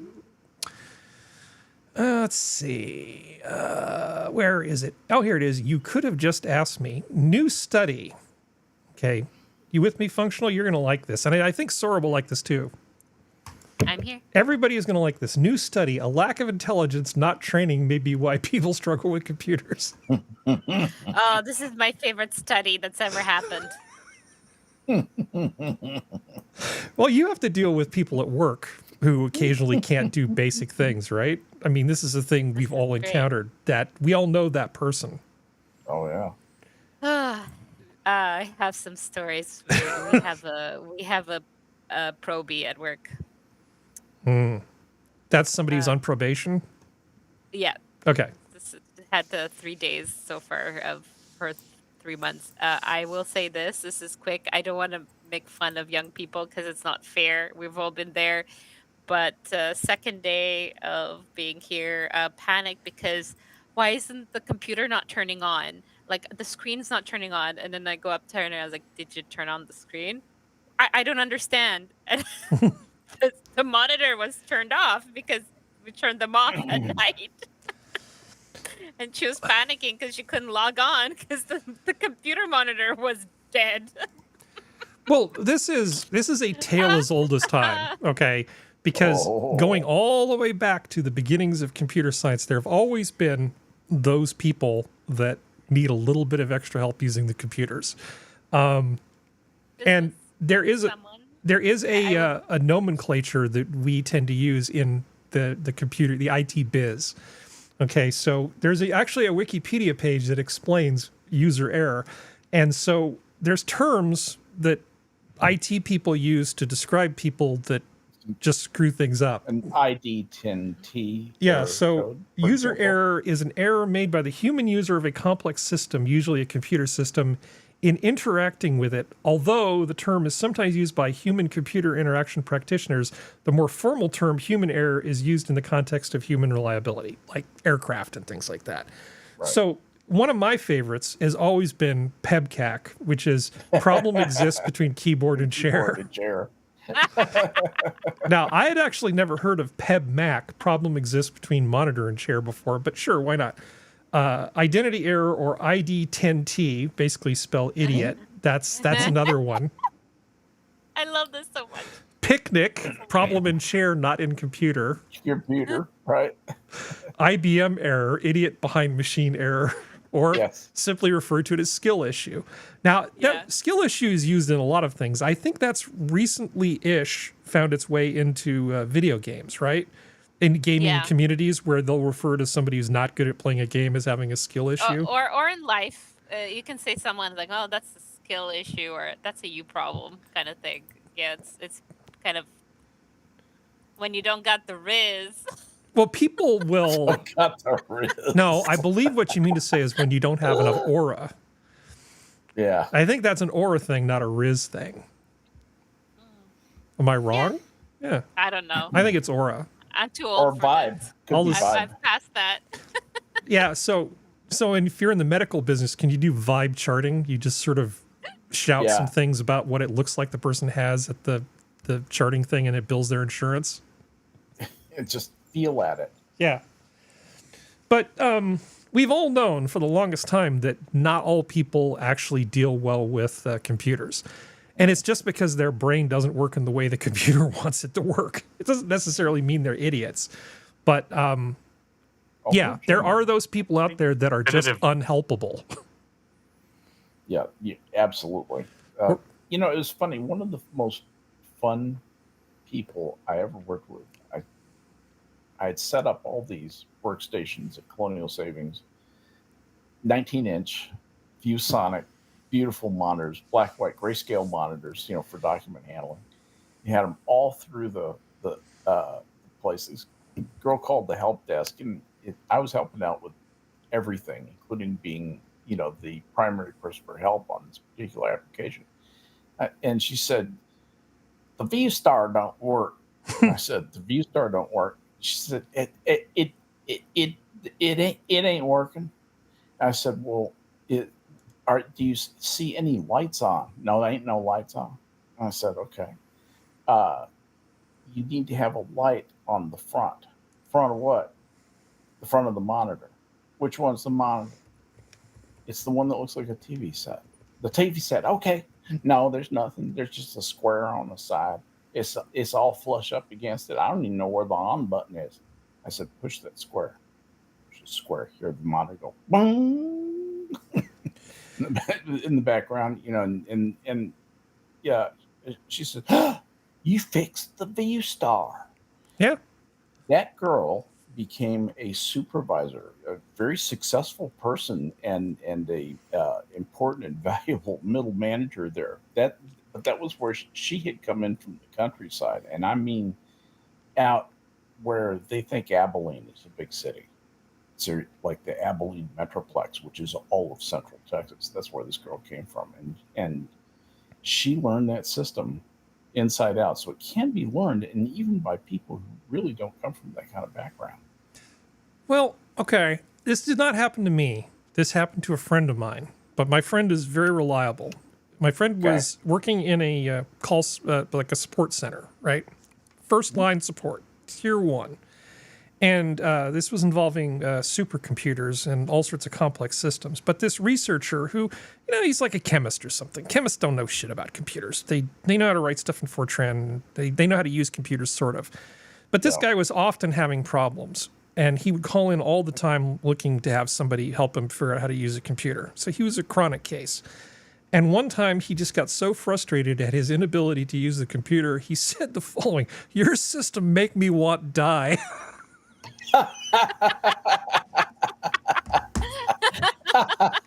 I've been there. Yeah, computers have done that to me too. System make me want die. She said back, "Would you like a hug?" I feel that. Yeah, feel good that. times. No, I don't mean to imply that anybody who can't use a computer is an idiot. I'm just saying that a lot of computer problems, not everybody has the aptitude for that stuff. God knows there's things that I have no aptitude for. I look at some of these videos about like these little tests that they're going to give you to see if you can work at Google or whatever, and they'll give you some box and you have to shove things in a box, and it's like a normal person could put 6 in here, but you're supposed to be able to do 7 if you do it this tricky way. I can tell you that my brain is not wired for that kind of thing. The putting puzzle pieces in a box so that they all fit in there, that is not me. I am so bad at that part of it. It's documented, Skep. You said, is it documented? Yes. I remember that day in 2nd grade where I learned that I am not good at this sort of thing. So, all right, moving on. I think you quit too early in your career. I'm good at other things. I'm fine. I'm fine. I think you should pick it back up. Yeah, I'm going to start doing puzzles. I don't even like these people who have no letters on their keyboard. These people use the blank keys. It's like, now you're just showing off. Stop that. Okay. Let's see. Mostly I actually kind of do that. The thing about this article was, I don't really care so much about the article. I just want to talk about all the different things that we say to make fun of users who are having trouble. The PEBCAC, because it's just an excuse to tell people about ID10T errors. That's all it really is. Here's the dynamic that we're talking about. When you're on the other side of the help desk, what you get from the users a lot of time is somebody who is frustrated with some other aspect of their work, and they're eager to blame anything. And the computer is a handy, mysterious thing that any irregularity, they're liable to pin some aspect of their, malady and unfortunate work life upon. Sorry about the barking chorus in the background. I was going to say that doesn't sound like Sora's dog is bullying her. Stepson coming home. Yeah. That's so that's how that works. That is how that works. Well, there are people out there that I like to just classify as time-wasting morons, and people who I throw in that category are not people who have trouble doing something because it's your job to help them. Right. Exactly. It's your job to help them. But the people who've decided it's just much easier to make Harry do my work for me. Oh my God, the many ways I can torture somebody who tries to do that. That's just not going to happen. I don't feel like enacting the labor. I'll just make Harry do it for me under the guise of asking for help. It's like, no, I'm not doing your job for you. That's not how this works. Let me ask you this, Harry. Yeah. Have you ever been fixing somebody's workstation and had her say, no, lift your hand up off the keyboard and start typing? Her version of a fix. This was back in MS-DOS days, 3.3. No. I almost went to prison. In that moment, I could have gotten physical. I still, even this moment, it makes me mad. I just immediately went into. It wasn't flight or fight. It was just fight. Flight left the building. I was about to say, it's time heals these sorts of things, and then I remembered some of the things I've said over the last several months. Those scars are beautiful. I'm still pissed off about 6th grade camp, so I feel that. Yeah. Good times. Sora. Bitch. Did we lose Sora? Sora, come to us, Sora.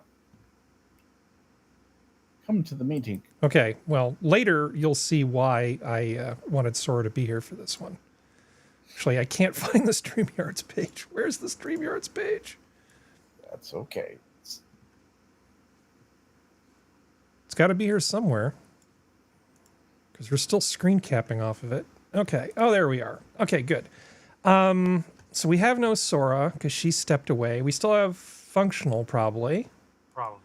Let's see, what will entertain Functional? Do we have any returns from the election? Okay, Canadian maple syrup. Remember we were talking about maple syrup? Not that long ago, Functional? Sure. Supposedly, connoisseurs can detect the difference between Canadian and American maple syrup. Of course they can. I'm not entirely sure I believe this because they're essentially claiming that for everyday use, that stuff that comes from Montreal, that 70% of all maple syrup, it's perfectly adequate. But if you want like the delicious caramelly notes, you really need a fine American Vermont maple syrup. How much do you want to tell this person? From Vermont, not New Hampshire. Yeah. How much do you want to tell this person to bite you? Yeah, they can fuck off. Hey, you can fuck off, I'm not sure I believe this. I think this is like a subsidized payoff from Vermont maple syrup producers. I don't believe this for a second. I've never had real maple syrup and thought, oh, this isn't good. It's always good. It's always good. There's actually a difference in variations in the cooking process of the sap. Yep. So I mean, there is variation between like a southern Quebec versus a northern Ontario, syrup. But I mean, it's like the variations between two different Merlots from the same region. It's like anything else. There's very different variation. There's very slight variations in the process of how it's made, but fundamentally, it's the same shit. It comes from the exact same fucking trees in the same fucking climate, in the same fucking region of the world. It's not that different. It's like they might do it for an extra 20 minutes and like put it in casks, oak casks, versus the other guy puts it in maple casks or something. Like yeah. Yeah, I've actually had maple syrup that was in used bourbon casks, and I have to say I don't really feel like that improves it. That's what it was. Maple syrup doesn't need augmentation. It's fine. Good. It's just fine the way it is. Yes. Just tell me what grade it is, and I'm just going to eat it. But I like the I like the variation. I like the different nuances that those types of things give. Actually. Yeah. Well, I mean, they even say here. But I'm the type of guy who'll sit there and do shots of syrup, like. Okay, so the expert says Canadian syrup is also a lot more consistent in flavor. Canada tends to have stricter rules about the whole process. So I guess Vermont syrup is more artisanal and bespoke. Anyway, maple syrup. I think the reason this showed up in my feed was because of us talking about it earlier. You know, it's like you search for maple syrup, and then what do you get? More news about maple syrup. Or they may have overheard something that you said in your house when you weren't even online. Yeah. Yep. So I found a channel. I wouldn't say this guy's a great actor, but I like his sort of material, and it's all sort of based on spite. So I like it already. This guy right here, it's he's funny. Oh, you know about this guy. No panic button. Yeah. Oh, let's hear. It works better if you turn the sound Road on. in front of your property with cameras and clipboards. Oh, those are HOA agents. They know they're not allowed on the property anymore since they've been officially trespassed, but they can stand on the road and video in as much as they want. Well, that's not very nice. It's not nice, but it's legal. Well, that's a pretty calm way to go about it, but what is this? That is a chemical lure. You attach it to a bug zapper so that the mosquitoes just flock to it. Yeah, but there must be 30 of them here. Do you even own a bug zapper? Nope. What I'd like you to do is to put those on posts in 10-foot intervals all along the front of my property, please.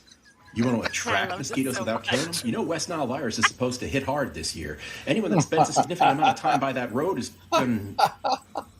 Boss, that's not nice. No, it's not nice. But it's legal. So this is called No Panic Button, and all of his videos are pretty solid. That's nice. I think this is actually a fun channel. Posting that. Yeah, I hadn't heard about that. So Serenity is not back yet, right? No. Okay. She's still minding the dog. No, it's so deliciously petty and great. I love this. Yes, exactly. It's the meanness that attracts me. Let me move that and make sure I'm not about to dox myself. No. Find out that your real name is not Harry. Yeah, well, we'll just do that, and then that's okay. You lied to us? Yeah, all the time. What was the first clue? How about this on Amazon? So from the movie, the Barbie movie, they had a Ken doll made from the Barbie thing. It's now 62% off. So if you've been holding off on getting that Ryan Gosling Ken doll with Does it look like Ryan Gosling? Faux fur coat, well, you tell me. It's from the Barbie store. Look at how much depreciation goes on this movie shot. Oh, I cannot see. That affected me personally. Well, hold on. We haven't run Ken to ground yet, and then they'll come right back to you. But so if you want this, Sora, you could buy it now for 62% off. Is this at the right price point yet? I don't want this.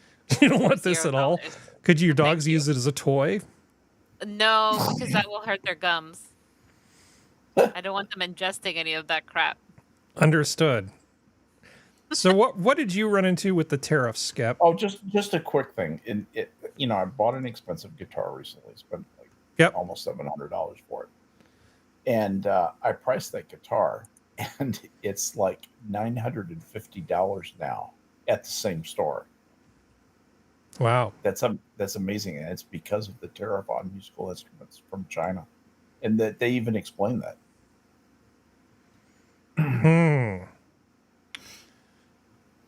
Well, that's not fun. Epiphone is going to have a rough year. Yeah, and until we get this shit sorted out. Hey, Functional. Yeah. How do you feel about the Amish? Don't answer that question. Here. I had to take a video of this because y'all wouldn't believe it. Look at my man. What's your name, man? Jacob. Look at Jacob. We can't see anything. Oh, sorry. Let me fix this for you here. I thought it was back. I thought I was listening to radio. I had to take a video of this because y'all wouldn't believe it. Look at my man. What's your name, man? Jacob. Look at Jacob. Got the 1,000-watt Pioneer hooked up to the Marine battery, and my man is pushing. Look, this is crazy. I did not. I feel like that's not allowed by the rules. Apparently so. Jacob's got some tunes in his whip. I don't even know what to say. I'm just like, I didn't know that was an option.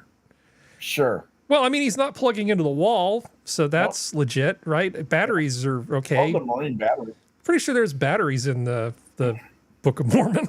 Maybe, I don't know. Well, Amish is not Book of Mormon, but oh, sorry, my brain's not working apparently. Yeah. Oh yeah, just take two completely stuff. separate religions and just smash them together. Okay. Why not? I'd do that. Yeah. I apparently have put them in the same part of my brain, or just filed them away. Just made a lot of Mormons happy and pissed off a lot of Mennonites. Yeah, sorry, Mennonites. Wasn't Nixon born a Mennonite? He was. Yeah. I thought he had Quaker or something. Yeah, it was some. Was he Mennonite or ancestrally? I mean, he wasn't practicing, obviously. Yeah. Hey, Sora. Yes. I think you want this. It's a sunfish sweater. That's hilarious. It looks very uncomfortable, though. Yeah, I mean, fashion is painful sometimes. This is fantastic. I think Richard Nixon was raised in a Quaker family. His mother, Hannah Milhouse Nixon, was a devout friend or Quaker. His Quaker upbringing influenced his life and blah, blah, blah. And he attended Whittier. That's where he went undergraduate, and that was a Quaker school. So he was deeply Quaker. That's what I thought I would remember. But yeah, I mean, this is probably the most use anybody's ever gotten out of a sunfish. They've used it as a pattern for a sweater that's not very functional. I think you need this, Sora. I'm looking it up. Are you trying to find it on Etsy? It's by Felicimo. And overseas customers, click here. It's Japanese. Painfully, yeah. Yes, painfully, exactly. Well, they really like sunfish. And it's approximately 53 USD. 7,920 yen. But they may or may not ship internationally. Well, I think we need to get somebody in the Minions in Japan to start shipping this stuff. We got to get a pipeline of these babies in here. Because it seems wrong to me that you don't have this. Sunfish sweater. Oh my God. That is made from 25% real sunfish. Can only hope. Let's see. Do we want to do something serious or do we want to do something not serious? I'll save those right there. Got that there. Serenity's coming back at some point. That doesn't actually work. Well, we'll just do some little silly things. Were you aware that there's a cartoon based on Warren Buffett? A series of cartoons. It's called Warren Buffett's Secret Millionaires Club. Shut up. Anybody? Did I just discover this? Well, you all know who Warren Buffett is, right? Yeah, I know who Warren Buffett is, but I don't know who this is. Well, apparently there's a cartoon series with these little shorts about Warren Buffett, and and so Warren Buffett, How to Raise Money. Let's take a look at that one. See your future? Be your future. I see lunch in my future. Jones, make room for bagels and pizza. Yeah. I see New York in our future. I see where you're... Where's Warren Buffett? He's supposed to show up. There's a song, too. It's like, I'm a friend of Warren Buffett. I don't know. I don't like this one if Warren Buffett's not going to show up. Oh, there he is. There he is at the end. This will totally work. Speed right up. Clean your wheels and help save our school field trip. The best investment you can make is an investment in yourself. So it's just some cheesy cartoon, and then Warren Buffett shows up at the end. This is absolutely terrible. This is like the worst. This is YouTube malpractice. This is the worst thing ever. Please call the meeting to order. This is horrifying. Why is this? Why? It's the Warren Buffett Secret Millionaires Club. Hi, stock AI. Today's session of the Secret Millionaires Club is hereby called to order. Look, another really expression. As usual, Elena is dilatory. And she's late, too. I think that's what... Warren Buffett's going to get out his flip phone and yell at these kids. No, this is absolutely terrible. The fact that this exists annoys me.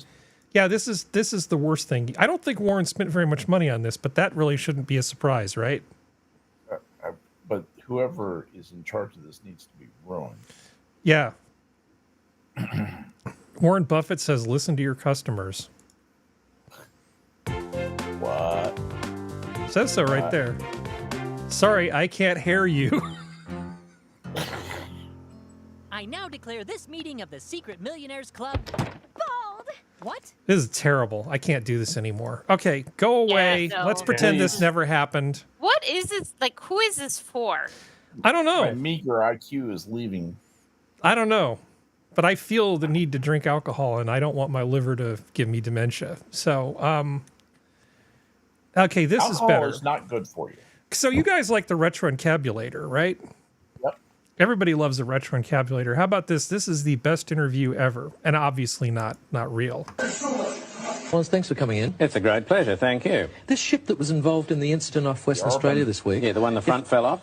Yeah. Yeah, that's not very typical. I'd like to make that point. Well, how is it untypical? Well, there are a lot of these ships going around the world all the time, and very seldom does anything like this happen. I just don't want people thinking that tankers aren't safe. Was this tanker safe? Well, I was thinking more about the other ones. The ones that are safe? Yeah, the ones the front doesn't fall off. Well, if this wasn't safe, why did it have 80,000 tonnes of oil on it? Well, I'm not saying it wasn't safe. It's just perhaps not quite as safe as some of the other ones. Why? Well, some of them are built so the front doesn't fall off at all. Well, wasn't this built so the front wouldn't fall off? Well, obviously not. How do you know? Well, because the front fell off and 20,000 tonnes of crude oil spilled into the sea caught fire. It's a bit of a giveaway. I just like to make the point that that is not normal. Well, what sort of standards are these oil tankers built to? Oh, very rigorous maritime engineering standards. What sort of thing? Well, the front's not supposed to fall off for a start. And what other things? Well, there are regulations governing the materials that they can be made of. What materials? Well, cardboard's out.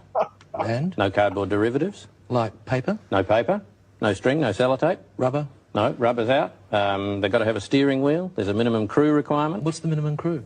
Oh, one, I suppose. So the allegations that they're just designed to carry as much oil as possible, the hell of the consequences, I mean, that's ludicrous. Absolutely ludicrous. These are very, very strong vessels. So what happened in this case? Well, the front fell off in this case, by all means, but it's very unusual. But Senator Collins, why did the front book fall off? Well, a wave hit it. A wave hit it? A wave hit the ship. Is that unusual? Oh, yeah. At sea, chance in a million. It's the SS Arvin right there that's going down. I believe that's the Arvin. Did the front fall off, Scap? And the front fucking fell off. It didn't fall off. What happened was it had a frame compromise about a third of the way. Well, don't get it all complicated with words like compromise. The front fell off. It's sort of like the Australian version of Who's on First. What it did was it was pitching and yawing at the same time, and the front of the front of the ship did not take that very well. It was a bad thing. It is a bad thing. So, how about some porta potty art? Okay. Let me make this a little smaller so it actually fits.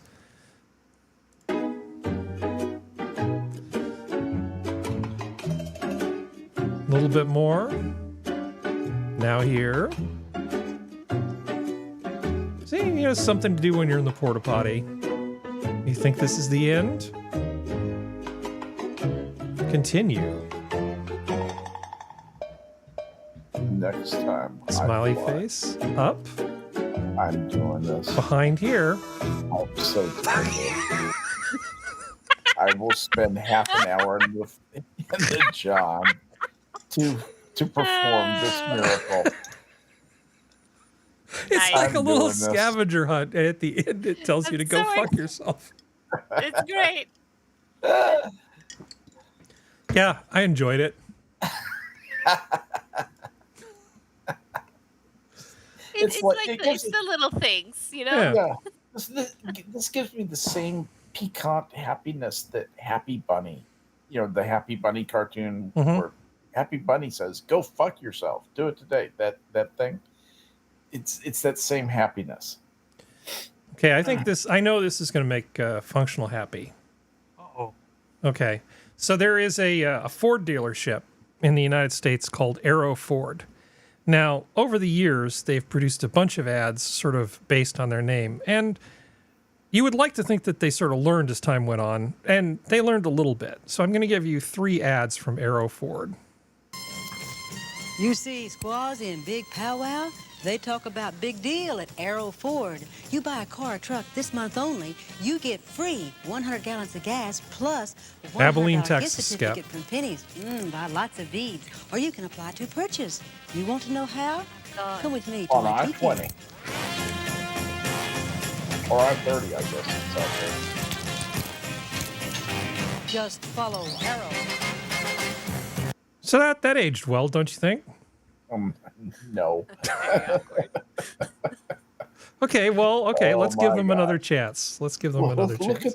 You Braves, tired fighting high prices? Arrow Ford offer big deal on new car and truck. Buy either this month, get free 100 gallons gas, free $100 gift certificate. Squaw get plenty beads, Brave get plenty fine horsepower. Remember, no make war. Just follow Arrow. Brave get many fine horsepower. Squaw get many beads. Squaw get many beads. This is absolutely terrible. This is absolutely terrible. This is the 1970s. That's it. That God, Harry, I hate to say this. This could be racist. This could be racist. This could be, yeah. Get a strike. You could get a strike. I hope not. We're trying to lampoon it. We are lampooning it, pointing it out as a sociological. They haven't really gotten that much better. Here's one from just a few years ago. Okay. Hi, I'm Arrow's Loner Ranger, and this is my trusty sidekick Tonto. How? And we're here to rescue you from a bad credit disaster. Still bad. A little bit better. Little bit better. How? That's a great question, Tonto. How? At Arrow's Loner Ranger, we have a variety of programs designed to get you on the path to improve credit and get you the late model, low mileage car that you deserve. How? $800 of monthly income and a down payment mean that you're approved at Arrow's Loner Ranger. Hi-ho, Silver! Head away! Now, I think basically the way things work, if you dress anybody who's not a Native American up as a Native American, you're automatically wrong, right? Right. Okay. So we've got that strike going against us. Then there's the other strike of it just not being funny. I want to point out this is on Arrow Ford's own webpage. This isn't somebody like pulling something off TV and lambasting them. This is there now, on their webpage now. Well, from 11 years ago. But still, this... It is on their webpage? This is on Arrow Ford's webpage. Ow. Yeah. That needs to be addressed. It feels like they really need to seriously rethink their imaging or their messaging. Places like Abilene are the land that time forgot, though. If you go to Abilene, except for the presence of cell phones, it feels like it's 1970. About. Yep, the Lone Ranger and Tonto. Terrible. Absolutely terrible. That is funny. It was pretty cringy. Especially that one from the 70s. I would have thought that by the 70s they would have even known better. But is it an Abilene thing? Now, it's interesting. It's a local ad ripping off a nationally known celebrity. And I actually performed and authored radio commercials imitating Andy Rooney's voice to advertise Graf Chevrolet 1405 East Main in Grand Prairie. Mm-hmm. And I did a whole commercial in Andy Rooney's voice. Did you ever wonder why prices are, just da-da-da-da-da-da-da? And they just were terribly amused. I made like $2,400 doing that. Oh, and sweet. That was in 1982. Hey, nice work. So speaking of voice stuff, Serenity. Yo. I found this. It's the Sherlock Holmes Just Free Audiobooks channel, and they have stuff. They're claiming it's under Creative Commons. Okay, so I can just take that at face value. So he's done a bunch of them because I have one that I got from Audible. Yeah, Benedict Cumberbatch reads Sherlock Holmes. Mm-hmm. I mean, this is great. I've actually read all of the Arthur Conan Doyle stuff, all of the Sherlock Holmes stories. I read it when I was a kid because I thought it would be interesting. And so I just sat there and read through all of them and enjoyed them immensely. I thought it may have just been serialized crap from back in the day, but it's aged pretty well, I think. But Cumberbatch may not be able to say penguin correctly, but he does a great job on these stories. So 4 new Sherlock Holmes stories by John Taylor. So it's new stuff, but still read by Benedict Cumberbatch. That's the one I have, which is Rediscovered Railway Mysteries by read Sherlock Holmes, Rediscovered Railway Mysteries. I have that one. Yeah. I guess it's under Creative Commons now. Yeah. It might be because it's technically a Creative Commons character, which is Sherlock Holmes, which is terrifying, which is the reason why there's a new TV show, which is bullshit. And I'm like, no, there's I'm not touching. another one? Yeah, and it's like recent? yeah, it's there you go. It's what is it? I want to make sure I get this right because I'm going to set Skep and Harry off probably. Mm-hmm.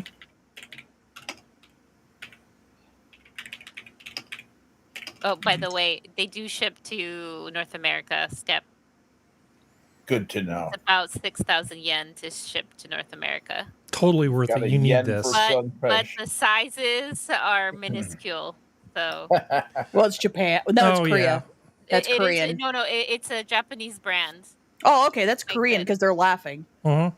Yeah, but the actual exactly. the brand is Japanese of the designer for that particular. They're laughing. Okay, so there's a TV show that's coming on the CW. Of course. It's just aired. It aired 4 days ago, the first episode. It's called Sherlock and Daughter.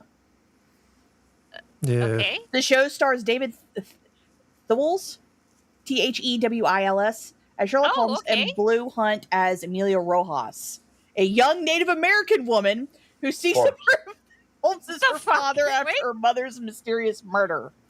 In the series, Holmes becomes embroiled in a malevolent conspiracy involving his archenemy, Professor Moriarty, and must work with Amelia to solve both her mother's murder and the large conspiracy. Sherlock Holmes is played by David Thewlis. Professor Moriarty is played by Dougray Scott. Like, they have good actors. That's that for anybody who's seen Harry Potter. That's fuck. Now I'm getting that's the friend of the parents, the one who turns into a werewolf. Remus Lupin. Yeah, there we go. I had a brain fart there. That's that actor. But yeah, they also have Dougray Scott, I think a pretty good actor, and who it doesn't show. But wait, so is it modern day then? If she's native? Nope. Are you trying to imply that Native Americans didn't exist in the past, Sora? How Yeah, dare you? What is a Native American doing in London? Selling with cars. Sherlock Holmes? Selling cars.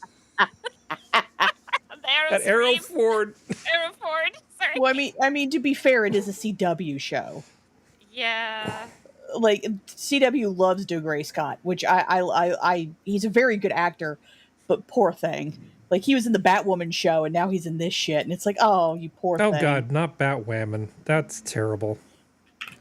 Also, the reviews of the new Amazon thing, G20, sound pretty entertaining. Functional. I mean, it looks like crap anyway, because it was... Oh, my God, I Viola tried. Davis as, like, a 50-something-year-old woman with a bad knee. goes out knows and kicks judo ass. and kung fu and shit, apparently. Yeah, and she- whose daughter is a super smart, serious, like, hacker. Yeah. No. Should get some the of Mary those. Sue family. Yeah. Basically, except for the father. Shocking. Yeah. She's president of the United States and a badass. I tried. I got maybe like 17 or 18 minutes into it, and I had to turn it off because it was just that bad. Yeah. So just a slight aside for anyone's interested. So the Blue Hunt, because I looked, I don't know if anyone's ended up actually ever seeing the New Mutants movie. I recommend it. It's a lot of fun. I think it's very good. It's one of those movies that basically it got put into hell and then never released when it was supposed to be released like 100 times, and then they quietly put it on Disney Plus at some point. Anyway, very good. She's the main character in that movie. I really liked her. So maybe the series is not bad because she was cute in it. The Blue Hunt actress. It's BLU too. If people are going to look it up. Oh, there he is. Well, Where's Dr. Watson? All I know are sunfish. Yeah, there you go. Oh. But yeah, no, I will give the CW credit. They picked a very good actor to play Sherlock. Uh-huh. They picked a very good actor to play Moriarty. But then it gets funny. Because you want to know who plays Chief Inspector Whitlock? Someone who doesn't look white. Of course not. And so a chief inspector in London during that time period. Chief not inspector? Caucasian. Chief Inspector? Chief Inspector Whitlock. He's not Native American. He's not. Oh, okay. But for Sorry, it took her a minute. Penny drop. Yeah, how But are we Freddie- going to solve crime? Sora will know who I'm talking about probably because she's probably seen the movie Ella Enchanted. It's the guy who played Slannon. I've seen the movie. I don't know Slannon's the elf, the little elf dude. Oh, cute. Okay. Okay, no one knows All what right, you're yes. talking about. It's like when Sora mentioned Steel Magnolias, and all three of the I dudes did. are like, I didn't did say- not Sora. Me. Okay, all three of the guys are thinking, oh yeah, like I've ever seen Steel Magnolias. It's like I I've figured not. Skep had. Skep, did you get dragged off to see that movie? Yes. Was your See? job just to hand tissues to the girl? Yeah, and just to listen to the neurosis. Yeah, that movie is like it makes women sad, right? Yeah, it's just sad, it's very sentimental. Yeah. Functional. Have you seen Steel Magnolias? Nope. So Nope, the me guy, neither. So the guy who played the elf, so he's just a Black Irish, and as in the way that they consider it, not just because Racist. Oh, the luck of the Blirish. Racist. Aidan McCardle from Dublin. But yeah, no, it's. I'm like, you've got good actors, CW. Why do you do this to good actors? What the is wrong with you? They haven't even changed their name yet. I'm surprised they're still the CW. I think they got sold. Yeah. What does CW stand for? Nothing. Cry Whitey? I don't know. I don't know. I mean, they used to be Uppin, UPN, and it was the WB, and then they merged to be the CW. Yeah. So how you get CW out of UPN and WB? I don't know.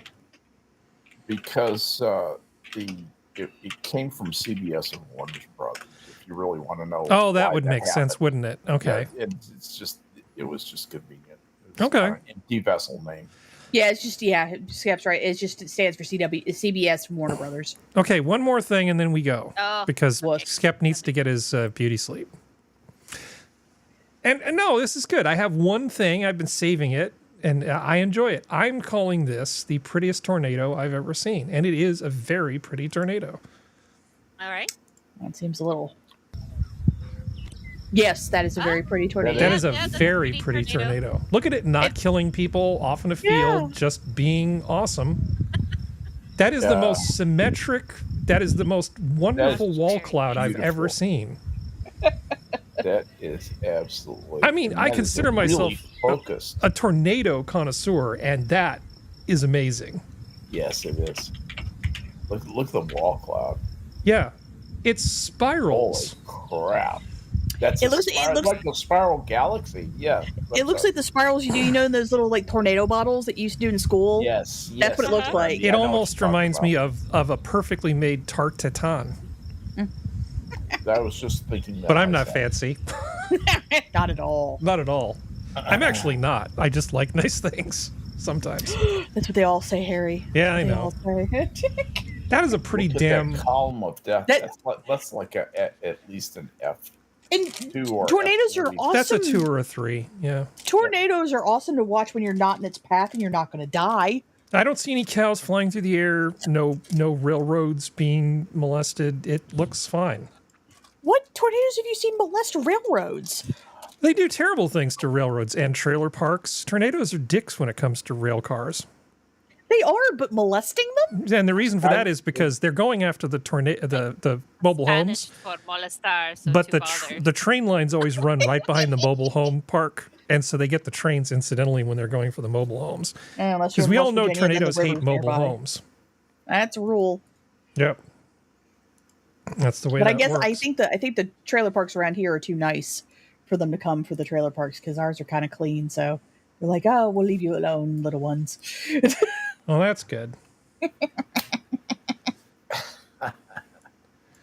Yeah, well, we can do more chatting after the show. I hope we don't get our pee-pee whacked because of that ad. No, we were mocking it appropriately. We'll be okay. I was going to say I've seen people show worse stuff. Yeah. Yeah. So just memes.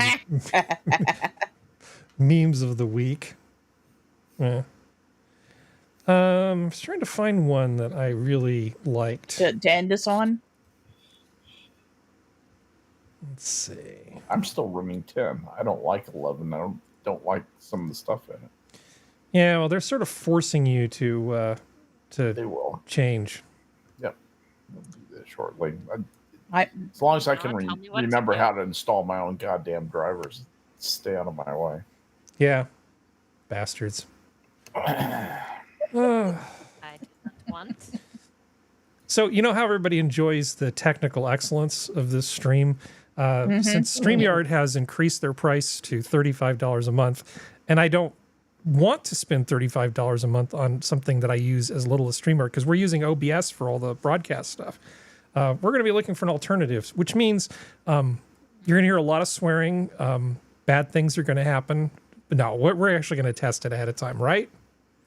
That's up to you, Harry. You got to actually contact people and ask them to test it with you. It'll be fine, right? It'll be fine. It'll be fine. Go. Absolutely not. Put it into production. That's good production code. We don't need to test it. Nothing could go wrong. I don't know what you're talking about. Oh, here's the song.